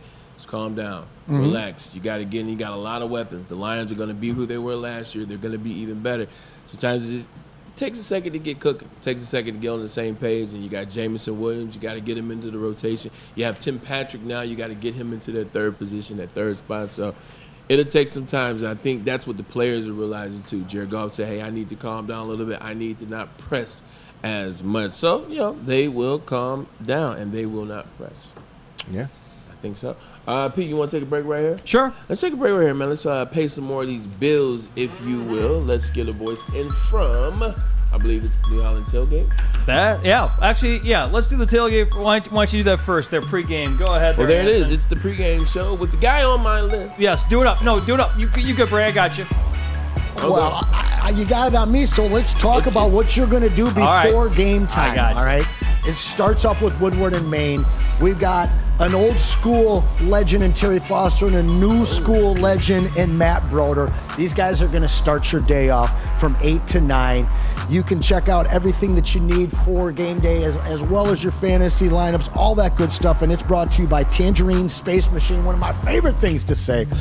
Taller, your local long drink, Sabbath Coffee, and Tullamore Dew Irish Whiskey. And then only an hour later, stick around because Neil Rule and Sean Belasian are bringing you the New Holland Brewing Company Lions pregame show. And that's at Second Best Bar right there off of Woodward. So you can start your morning off with us, start your pregame with us, get your lineup set for your fantasy, and hear all of the Lions talk that you can get your fill. And once again, that is also brought to you. Tangerine Space Machine, Taller, your local long drink, Sabbath Coffee, and Tullamore Dew Irish Whiskey. And you can fuel your Lions fandom with the perfect cup. and become a subscriber of Sabbath Coffee Roasters. Whether you are gearing up for the big game or savoring a quiet morning, Sabbath Coffee Roasters has you covered with fresh, locally roasted specialty coffees delivered right to your door. Head to www.sabbathcoffeeroasters.com, choose your favorite roast, use code Woodward, and get 25% off your first subscription order. Awake and unwind, support local, and enjoy game day right with Sabbath Coffee Roasters. We're coming right back, folks. Can't get enough Lions coverage? Make sure you catch all Woodward sports shows every game day. Wake up with Woodward and Maine, giving you the latest insight into the Lions locker room and press conferences. Then join the Lions pregame show, highlighting key matchups, injuries, and what to watch for during the game. Follow all the ups and downs of the live game action with our Woodward Watch Party live on YouTube and woodwardsports.com. After the game, check out the instant fan and host reactions with the Lions postgame show. Every game, it's wall-to-wall, kneecap-biting, high-fiving, chest-pumping Lions coverage. Hell yeah! Only at Detroit's #1 sports network, Woodward Sports. Woodward Sports, let's go! Come to any Lady Jane's Haircuts for Men and claim your throne for a king's treatment from one of our talented stylists. Open 7 days a week, walk in anytime. Just get to a Lady Jane's today and receive a precision haircut, scalp massage, hot lather neck shave, and a hot towel treatment. A haircut should not be a chore. It should be an experience. And that's exactly what Lady Jane's has to offer. Open 7 days a week, walk-ins are always welcome. There's always a location near you. Lady Jane's Haircuts for Men, it's wicked awesome. A network for the city, by the city. Woodward Sports is Detroit Sports. Stop searching for a vehicle and start finding one. Les Stanford Chevrolet Cadillac makes it easy. We harness the power of multiple dealerships and own the biggest selection of GM brands in the area to get you the car you need. With the Les Stanford Group, you'll have access to 4 different dealerships, providing you with more makes, more models, and more choices. We're connected to more than 1,000 vehicles, and with so many high-quality CPO vehicles available, you'll find new car quality at pre-owned prices. You can start and end your search at lesstanford.com today. The most talked about Detroit media by other Detroit media, and we love it. It's the Woodward Sports Network. Love Woodward Sports? Love wearing clothes? Then you should be wearing Woodward Sports clothes. Check out our full line of merch at woodwardsports.com. Just click on Shop. We have all your favorite designs, like Dan Campbell kneecaps, Woodward Golf, and of course, our own logoed out merchandise. Men, women, infants, kids all love Woodward Sports. Impress your friends. Impress your boss. Impress your dog. Buy Woodward Sports merch today. All right, how would you like to play with a legend like Darren McCarty, Kirk Gibson, Calvin Johnson, or maybe future baseball player Braylon Edwards? I see you swinging that bat over there. Trying to live your field dreams. It's the Randy Wise Celebrity Golf Tour. Register today and you can play like a VIP. Y'all know golf season is almost over. It's getting cold, y'all. So go to woodwardsports.com, scan that QR code above my head, and when it comes to your next car or truck, make the wise decision. It's Randy Wise Automotive, and it's WSN merch, man. You know we got the best merch in the game right now. Go to woodwardsports.com, click that shop tab. We got everything you need for that Tigers playoff push, for the Lions season, for the Red Wings coming up, and the Pistons. Hopefully they can do something too, but we got everything you need. We even gonna add a troll section, man. We're gonna have troll shirts soon. So go to woodwardsports.com, click that shop tab. Raining in the studio. Have you ever heard of Long Drink? It's the gin-based cocktail. I love long drinks. They got a new long drink. It's in state, and this is Dutch version. We got one right here in Michigan, made with all the natural ingredients for a better flavor. That's the taller. The Dutch long drink from New Holland Brewing Company is shoulders above the rest. Look, man, I gotta confess, I do love the long drinks. They have peach now. Peach is a good flavor as well. Pineapple, they have the cranberry, the citric. I like long drinks. Let's say that enough. Made from New Holland, small batch gin, 100% real grapefruit puree for a fresh, delicious, and fresh flavor. Taller is your new local long drink. Not gonna lie, I feel a little taller after a few sips. Yeah, I do. What's going on with this? Never mind, man. Welcome back. Anson, how you feeling today, buddy? I feel great, man. Honestly, I'm feeling real good. I hit 4,000 push-ups over the last month. Been drinking a lot of water, getting rid of the. I see you swole. I thought he was about to say in a day. I'm like, no way. No way. No, I wouldn't run up on you, man. I wouldn't be able to lift up my Sabbath coffee if that were the case. I thought you was over there drinking the brew, man. I was like, hey, No. I each his own. Got to support the sponsor. If I'm gonna drink, that'd probably be taller. Ah, look at that. Man has many talents. Tom, as we're speaking of drinks, Long Drink now sponsors the University of Michigan, and that's where we go. We head to Ann Arbor, U of M, play against USC. You don't think Michigan has much left in it this season? You think the season's over? What are your expectations as they take on the USC Trojans, who are 13th in the country, by the way? Alex Orji named starter in this game. It's a stripe out. Listen, Michigan was in the offseason, Michigan was like an 8-point favorite. They are now a 6.5-point underdog. Jeez. Okay? So 14.5 How the points mighty swing. have fallen. Yeah. Yes, this is it, man. This is stick your finger in the dike and try to keep the water from Wait, big pause. Whoa. Stick your finger in the dike. Just call him MJD over there. Dykes don't like that, man. You guys are. It's a different type of dike he's talking about. He's talking about as it relates to water. I know what you mean. I can't even. Never mind. It's man, okay. you know that one was a little wild. All right, it's like being on a Titanic, being on this Michigan team right Be careful. now. People have relatives on that. They are going down. It's not a question about it. Alex Orji gets the start, and you hear the head coach Sharon Morcell say, "What a great offseason he had. He did this. He could run. He could throw." Then why the hell hasn't he started a game or even gotten in a game? Is what I want to know. So Alex Orji, congratulations. You get to go against USC in the first Big Ten game of the season. Yes, it's a Big Ten game. USC and Michigan. Go figure. All right, here we go. Before Anson goes on his spiel, which I probably agree with some of it at least, I'm going to go on the spiel and say that Michigan's going to play a good game. I'm going to go out there and say they'll play a good game. I believe they'll be in this game. Whether they win or not, it's up to them. I believe they'll play a good game. I believe they're in their game. I think Alex Orji, I think there was a mix-up. There was a screw-up. I think Sharon Moore, Kirk Campbell are at the head of that. That's the offensive coordinator, the head coach. I don't think they worked that one out well. I think you give him time. I think that's what they're going to do him. He doesn't have to worry about looking over his shoulder. I think he'll have some bad plays, but I think overall he'll develop some sense of rhythm, some sense of confidence. And what people saw in him early on, what the team saw in him, I think it'll play to the forefront. I don't know what they'll win or lose, but I think it'll be a much better game. And I think they will sustain some drives, keep the defense, give them a chance to rest a little bit, but it could be ugly.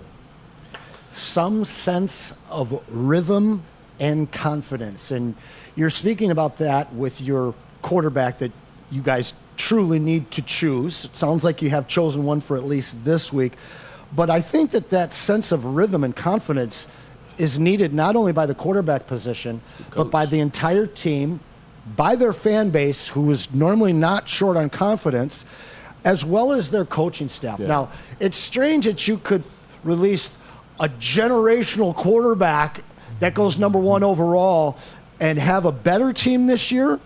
I do think that USC is a little overrated, but I got to be honest. And you know I'm happy to say this.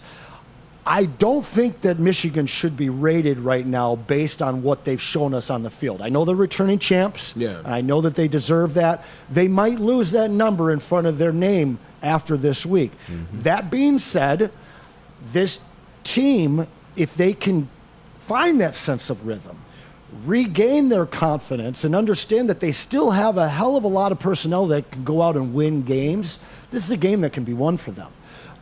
If they lose this game, this whole season could unravel. Problem is that confidence isn't necessarily had by those who did the things on the field. That offense has no right to be confident, with the exception of Loveland, Edwards, and Samaj Morgan, who also only made a couple plays last year. So that's a lot of false confidence, and that's something I will push back on fellow alums. Like, look, it's a lot of false confidence. You can see it out there. You better go in and knuckle up. Because that wasn't you guys out there running over defensive lines last year. That was all the linemen that left. That wasn't you. That was Blake Corum. That wasn't you. That was insert player here. And that wasn't you, Sharon Moore. That was Jim Harbaugh. So there needs to be a level of them figuring, just like Ben Johnson, them figuring out the identity of the team. Look, man, like this isn't that. This isn't what the guys that left. So you got to create your own. You got to go out there and win these games. They won't just be one for you. Man, I'll give you a quick example. When I got to Michigan, like I swore to God, just going to Michigan, you win games. Like I swore that just going to Michigan, putting on the helmet, running down and touching the banner, oh shoot, you'll win games. You did back in your day. 100%. And then I went and got to Michigan my freshman year, and that wasn't the case. Like we lost some games, and I said, what is this feeling? What goes on? No, losing happens. So I think that's what this team needs to learn. You can lose. Now you got to bounce back. Just because you put that helmet on, just because you fell into a man's shoes that was All-American or was on back-to-back-to-back winning championship games in the Big Ten, that just doesn't become you. You got to go out there. You got to strap the pads on for yourself. So I think that's what they'll be faced with this week, strapping them pads on and becoming their own identity. Team 144, they're gone. This is Team 145. Who was Team 145? We're going to have our Michigan insider coming on here in a minute, Alex Z, our intern, former intern. Now he covers the games for us. But I'm going to ask him about this team, and I just don't have any confidence in them at all. And I just don't know if they could turn it on, turn it off. From what I've seen right now, Anson hit it on the button. They should not be a top 25 team. They're not very good. Their offense has done nothing. Yeah. Their defense has been okay. It's supposed to be really good. Yeah. And now you're playing a team that's coming in here off a week rest. Lincoln Riley's going to have them ready. You don't think they've been watching? And the quarterback. What Michigan's done? You don't think they saw what Texas did to them? And Texas could have put up 50 had they chose to not take the fourth quarter off. So as far as looking forward to watching this game at 3:30 on Saturday, I'm really not looking forward to it. I just don't think it's going to be much of a game, to be honest with you. Yeah, I'll be there. Yeah, I agree, too. Look, they should have dropped the ranking. I saw Fresno State. I saw what it was preseason, a little too much hype. Then you saw with Texas. That's what happens. You deserve to get it dropped. Let's switch gears for a second because we will have intern Alex on so we can ask him those questions. Michigan State. Michigan State 2-0. Shout out to you, Anson. Your squad's 2-0. They play against BC this week. This is a big one. Yes, BC. Yeah, nice is a night game. Bill O'Brien, former head Texans coach, former defensive coordinator for Bill Belichick and the Patriots. Bill O'Brien is now the head coach, and it seems like he has BC going in the right direction. What say you about what Jonathan Smith is building and going against Bill O'Brien? These two teams really kind of feel super similar. Yeah, they do. Their offenses. They always have. Yeah. Always had a good running back, always had a good offensive line, like a physical team, decent quarterback. And where they are in their new programs that they're starting up, they're both very similar as well. Yeah. I think there's going to be a close game. I think that Michigan State's playing better than the nation had thought and even most Spartan fans had thought. They've got an exciting young offense at this point. This is a game that if they can go out east and get a W, it could springboard their confidence into a truly strong Big Ten season. So I will be watching this game, gentlemen. I know you guys know that I'm not a huge college guy, but I have been tuning in a little bit more lately. And this young quarterback combo that we've got right now, it's pretty exciting. So I think that the Spartans can go in and play a team like BC and get wins against these types of teams right now. Beginning of the season, I didn't think we could. Charles and March has been a good connection so far in the first 2-3 games of the season, so excited to see that. Let's take a quick commercial break as intern Alex is on, so I want to get his thoughts about this week's game against USC. But let's first get a message from the guy to the left. Look, this is what you want to do. When the game's over, Detroit Lions play whether they win or lose, and hopefully they'll have more W's and L's. But you got to go get the content. You got to get the immediate reaction to the game, and you know where you do it? That's the post-game show with my man Anson Wells and my man Stick. It's the New Holland Brewing Company post-game show with who I just said, Stick and Anson. The guys will give their instant takes immediately. Call from anywhere. We want to get you a part of the show as well. You can dial into the chat. You can call in anywhere. We care about your voice. This is Woodward Sports. This is Woodward Sports Network for the city of Detroit and for the people. Only one. And that's us. So tune in. Brought to you by Tangerine Space Machine, Taller, your local long drink, 1800 tequila, and Sabbath coffee. And right now, more than ever, it's critical for you to have your insurance reviewed, and Swiss Insurance will make sure that your carrier is not slipping in those extra fees. Call Mark at Swiss Insurance today, 313-530-1698, or head to SwissINS.com. We're coming right back. It's bear hunting season, and Dan Campbell is hungry for some kneecaps. If you can just get a hold of them and you start dragging their ass out to the deep, dark abyss, you can drown them. The Kings of the North are back for another year of the brand new Lions. Make sure you're locked in to Detroit's #1 sports network for all the news and info on your Detroit Lions. Woodward Sports, let's go. Braylon Networks here, Premier Pet Supply. Man, just looking around, who's got it better than pets?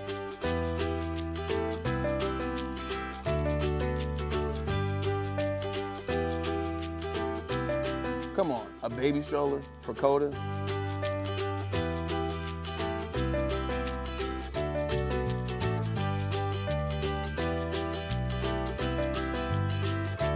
A chef for Lola? Really?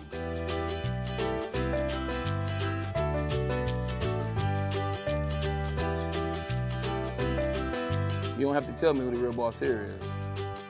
Who's got it better than pets? Nobody, especially here at Premier Pet Supply. For over 30 years and more than 13 locations, Premier Pet Supply has everything that your pet can dream of, and guess what? It's all under one roof. Premier Pet Supply, family owned, operated, and proud to call Metro Detroit home. Check out premierpetsupply.com or scan the QR code today. Who's got it better than pets? Nobody! A network for the city, by the city. Woodward Sports is Detroit sports. Yo, let me just say, I love Planet Fitness. Trying out Planet Fitness and dang, they got lots of equipment. Not me getting a Planet Fitness membership just for the 24-hour perk. Listen, the PF Black Card is worth every penny for this hydro massage. I'm a new man. Did y'all know that the PF app has workouts you can do at home? Cheapest therapy I can find is Planet Fitness. All the benefits, all for less. Planet Fitness, big fitness energy for all. The most talked about Detroit media by other Detroit media, and we love it. It's the Woodward Sports Network.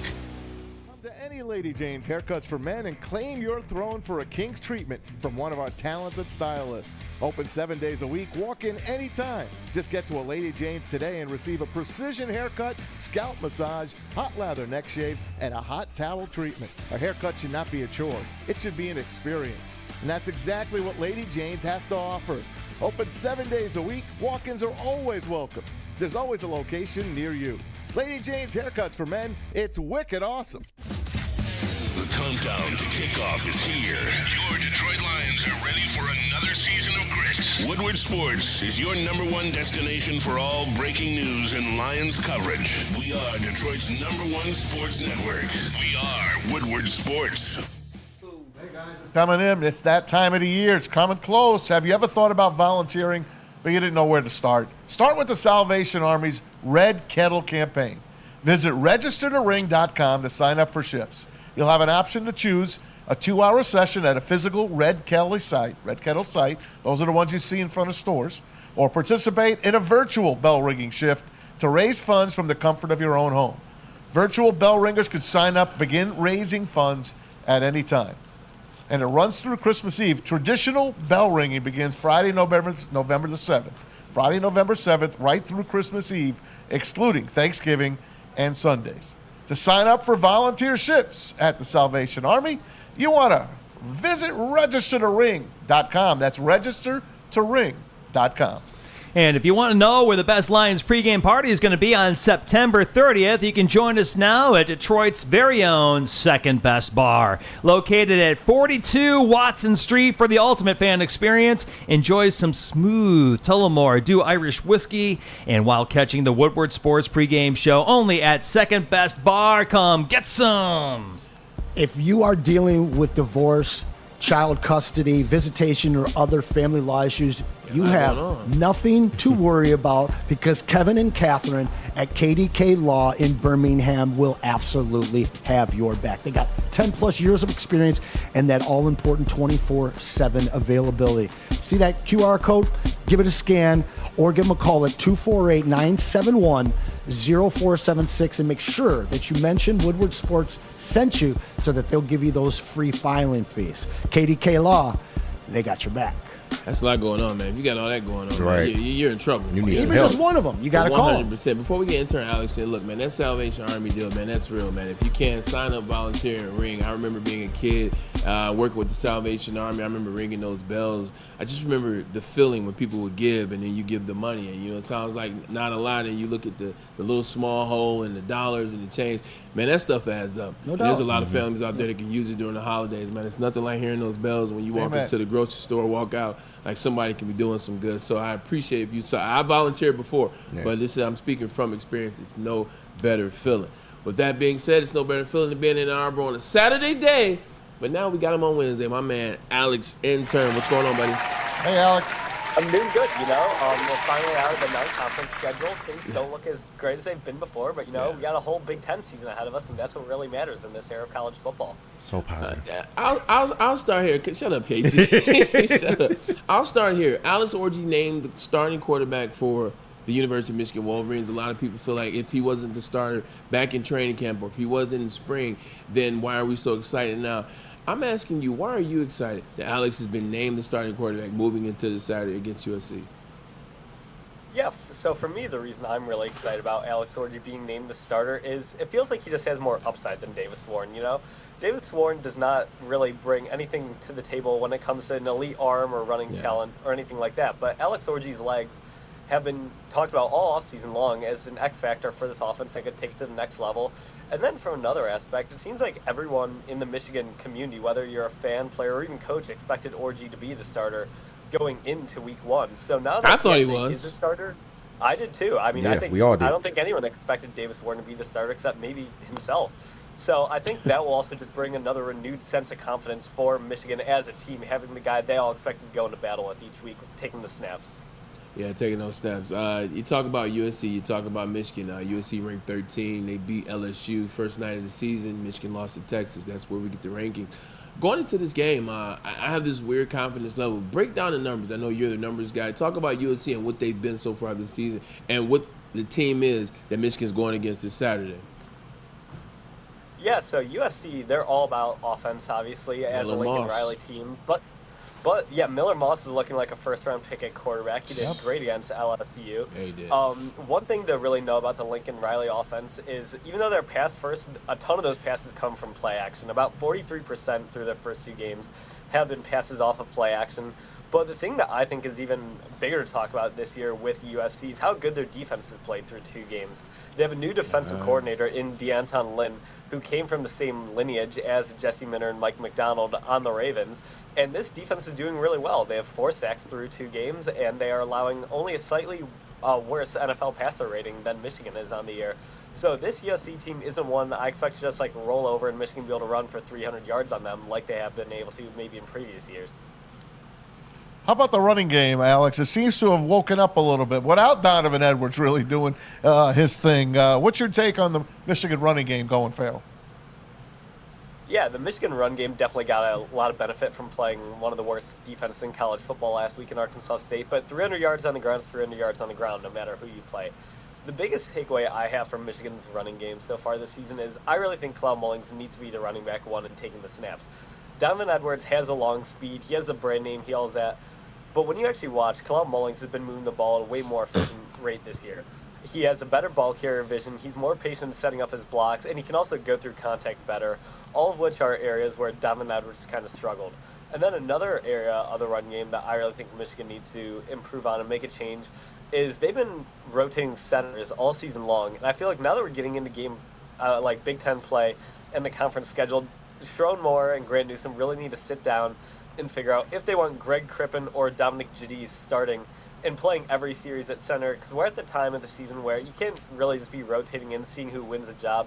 You have to declare a winner at some point, so this O-line unit can really build some chemistry moving forward. And Alex, what do you make of Wink Martindale and this defense so far? Now, I do think that maybe the offense is starting to impact the defense because they have to be on the field so much, but I'm just not liking the play calling that I'm seeing from Wink Martindale. It's very blitz heavy, very predictable. He's been moving Mason Graham around, putting him on the edge. I thought that was kind of weird. He's not really putting the secondary in the best positions to make plays. What do you make of Wink Martindale and the defensive play calling so far? Yeah, so far I agree with you. I don't think Wink Martindale has lived up to what the expectations were for him coming into the season. I think there's a lot of times where the defense doesn't seem like they've been able to communicate everything play call-wise before the snap. And then one thing to me is I feel like a lot of the times Wink Martindale is trying to put out exotic formations and looks just for the sake of like trying to look smart out there. Where there are a lot of times in the Texas game, Michigan was coming out with looks you see a lot more in the NFL, where you have like 3 linemen on one side, the O-line, then only 1 on the other. And then Texas would just check out of their original play call and run it to the weak side of the line, and they did that with great success. So I think there needs to be some times where Wink Martindale needs to like look at the film and really simplify the defense and find the core elements of the plays Michigan is running well, and then find a way to add little wrinkles to that, but not overcomplicate it so much so that the players can't do their job effectively. Now, you've been covering the team here for us, going to the press conferences, going to the games itself. What's your take on this team right now, their spirits going into this game? I have to say, so far we've had 3 press conferences this week, one each day of the week so far, and I feel like the team and all the coaches, they have a much almost lighter energy going into this USC game than the Texas game. The Texas game had so much national media attention. It was the biggest game of the week in the sport of college football, and I feel like that pressure was really felt on an entire team of kind of new starters and coaches in a bigger role. But this week, I have to say, at the press conference, everyone's body language seemed just, again, a little more lighter, seemed like a good mood, and almost a quiet confidence kind of radiating out of the Michigan players and coaching staff this week compared to what was going against Texas. So that makes me feel really good about how the Wolverines will play this Saturday. What's your take on this game? Your best case scenario as a Michigan fan watching this game? Best case scenario, first and foremost, as will be for most Michigan games, is the run game gets going early and fast. Michigan plays best when they're ahead the entire game. They're best when they can, finally make a game kind of grind it out, dominate time of possession, and keep the defense off the field as little as possible. So if we're looking at the sense of just this game, that's the best possibility for Michigan, is don't let this Lincoln Riley offense have the ball too long and just wear out their defense. Looking at the long term, what I really want to see is this O-line really take another step up and look better than they have in previous weeks. And then with Orji, all the critics of him are saying he's just a running quarterback, he can't throw it all. I really want to see this Michigan pass game get going, both from the perspective of Orji being able to make the right read and get the ball to his receivers, but also Michigan pass catchers stepping up outside of Colson Loveland. Last week we saw some good games out of Marlon Klein and Frederick Moore, he could have done better on that one deep ball. Yeah. They both showed flashes of separation and actually being able to run their routes. Where I'd also like to see Tyler Morrison play last week, but Samaj Morgan to step up and be a little bit less than just a gadget player where we just hit him on jet sweeps and over motion screens and stuff like that. I'd actually like to see him be able to run routes and get the ball downfield. Oh, God. 5 weeks. I'm going to see you each and every week. I want to know. How are you guys feeling about the 28th in Ann Arbor? Can't even fit on your head. 26. So, yeah, minus the antics. Minus the antics. Are you guys as confident as you were last year? I was about to say, minus your antics, I said it's a very good question. That's what I was going to ask. I was waiting for Alex. It's and 6. I'll take MSU in the 3. I do not currently feel as good about Michigan State as I would have coming into the season. I think Jonathan Smith's program is looking good. They had a very good game against, albeit an FCS opponent this week. Yeah, some but blind one thing that girls. really has... Yeah. One thing that is really I thought that's who y'all played. It's not like y'all We did. They're playing TCU or something. We did. Right. Yeah. Sorry, Alex. Go ahead. Oh, yeah. No problem. One thing that really does work out in Michigan's favor, though, and what I'm looking forward to, is the level of hatred in this rival is really kind of favored Michigan in the past 2 years, especially after the tunnel incident. Last year's team came out with their head on fire, and I very much expect the same in the first game back in Ann Arbor since then. So if, Michigan can finally just get everything going solidly in the run game and have that hatred built in, I still feel good about the Wolverines playing Michigan State. I like it. Luckily, we're not looking ahead to Michigan State. We're worried about USC. You guys need to worry about Boston College. Yeah. Indeed. Go That's how it Eagles. works, week to week, baby. Go Eagles. What's new on campus for you, big guy? What's the word around Ann Arbor right now, man? Right now around Ann Arbor, beautiful weather. Campus is class in full session and stuff. I have to say that people are a little lower on the team than they have been in previous years, but I guess that's what happens when you have a team that doesn't look like they're just destined for the Final Four of the college football playoff right now. But I think this weekend is going to be a big kind of revitalizing game for the team and the fan base as a whole to finally get their confidence back and get excited for Big Ten play. You know people are worried in Ann Arbor when you start to get phrases like, well, at least we won the national championship. So you let us know when you start hearing people revert to that, because that's when it's getting serious. That's all of Twitter right now, guys. But not the campus. That is all of Twitter right now. All of Twitter doesn't go to school in Ann Arbor. There's a difference. Hey, at least they can make plans for January 1st and stuff like that. I am going to make plans. Not worry about watching the games. Yeah. I'm going to make plans, not for the game. I'm right. Going out the campus. I'm making plans. Hey, real quick, Alex, have your expectations changed? I know you had them as, what, a 10-win team this year? It's probably same as I. Have your expectations changed at this point? Yeah, I'm tripping. Oh, yeah. I mean, if you still think this Michigan team initially looks like a 10-win team, I don't know what games you've been watching, but I still think this team can very much, not every game looks like a gimme as much as it did, with preseason expectations and coming off the national championship high.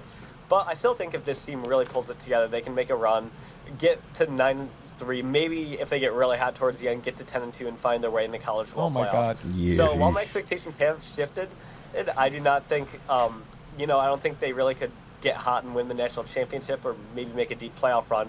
But I still am optimistic about the general rest of the season for Michigan. Alex, get an ice pack and put it on your head right now. Please. Psychedelics are legal in Ann Arbor, right? Please. Yeah, if they make the college football playoffs, I'll take a psychedelic and do the show. For real. That's For real. I'm with you. All right, Alex, man, appreciate I'll you. run naked on freaking Woodward. I'm with you. No, we don't need all that, man. I'll join all We you don't guys. need that, man. You know Appreciate what? you, though. Now I don't want them to win 10 games because I don't want to see that. I don't want to see that. Alex, we appreciate you. I man. actually We'll see you want next them to win Wednesday. 10 games now. Let's go. Thanks so much. Appreciate you, Thanks, Alex. Thanks, Alex. Man, nobody wants to see that mask. Yeah, I do, man. I'll be running right next to Maz. Why down do you Woodward. want to see it? It's just never going to happen. I'm comfortable in my manhood, and I just want to see. You comfortable with his, too? Yeah. That's what it sounds You're like. right. I've seen incidences like what you're talking about. It's not a good sight. Oh, wait. Whoa. New Jersey, man. That's right I there, have huh? stories. I have Bray, stories. get control of the show, bro. That's Hoboken, man. This is your show. Get control of it, bro. They over here talking crazy. Listen, you don't got to worry about it because they're not going to be a top 25 team. So don't worry about it. Way to say today, man. We appreciate That's all. Maz Miller for joining the show, and also intern Alex, man. This has been another one. Some Jets love before you go. Oh, you know what? Yeah, give me some Jets love. Jets 1-1. They went. And I told all of you guys all offseason to draft Braylon Allen, the youngest my nephew. NFL player of all time, to nephew. score a touchdown, and he got 2 last week. Why is he the youngest? Because he's 20, baby. Because it takes 3 years usually. So I forget who the other guy was that scored one. About like six months younger, though. Or, yeah. How old was J-Mo when he got drafted? Was he 20 as well? 20. Okay. Yeah. Braylon Allen is a beast. I mean, his first name is Braylon. What you expect? That's We right. appreciate He you just guys spelled for it wrong. tuning in. It's Wednesday. So Anson Wells always on the show. Anson Wells, appreciate you as always. Thanks, Anson. I My appreciate man you guys. KGP Spivek, great sir. work out of Got it, you. buddy. Tom Mazaway rocking the Motor City Cruise, Detroit Tigers jerseys. So we got to Go say, Tigers. Go Tigers, man. That's right. Go Tigers. We appreciate you for joining us. So guess what, man? We'll see you guys tomorrow. Enjoy the beautiful day. Get out there, guys.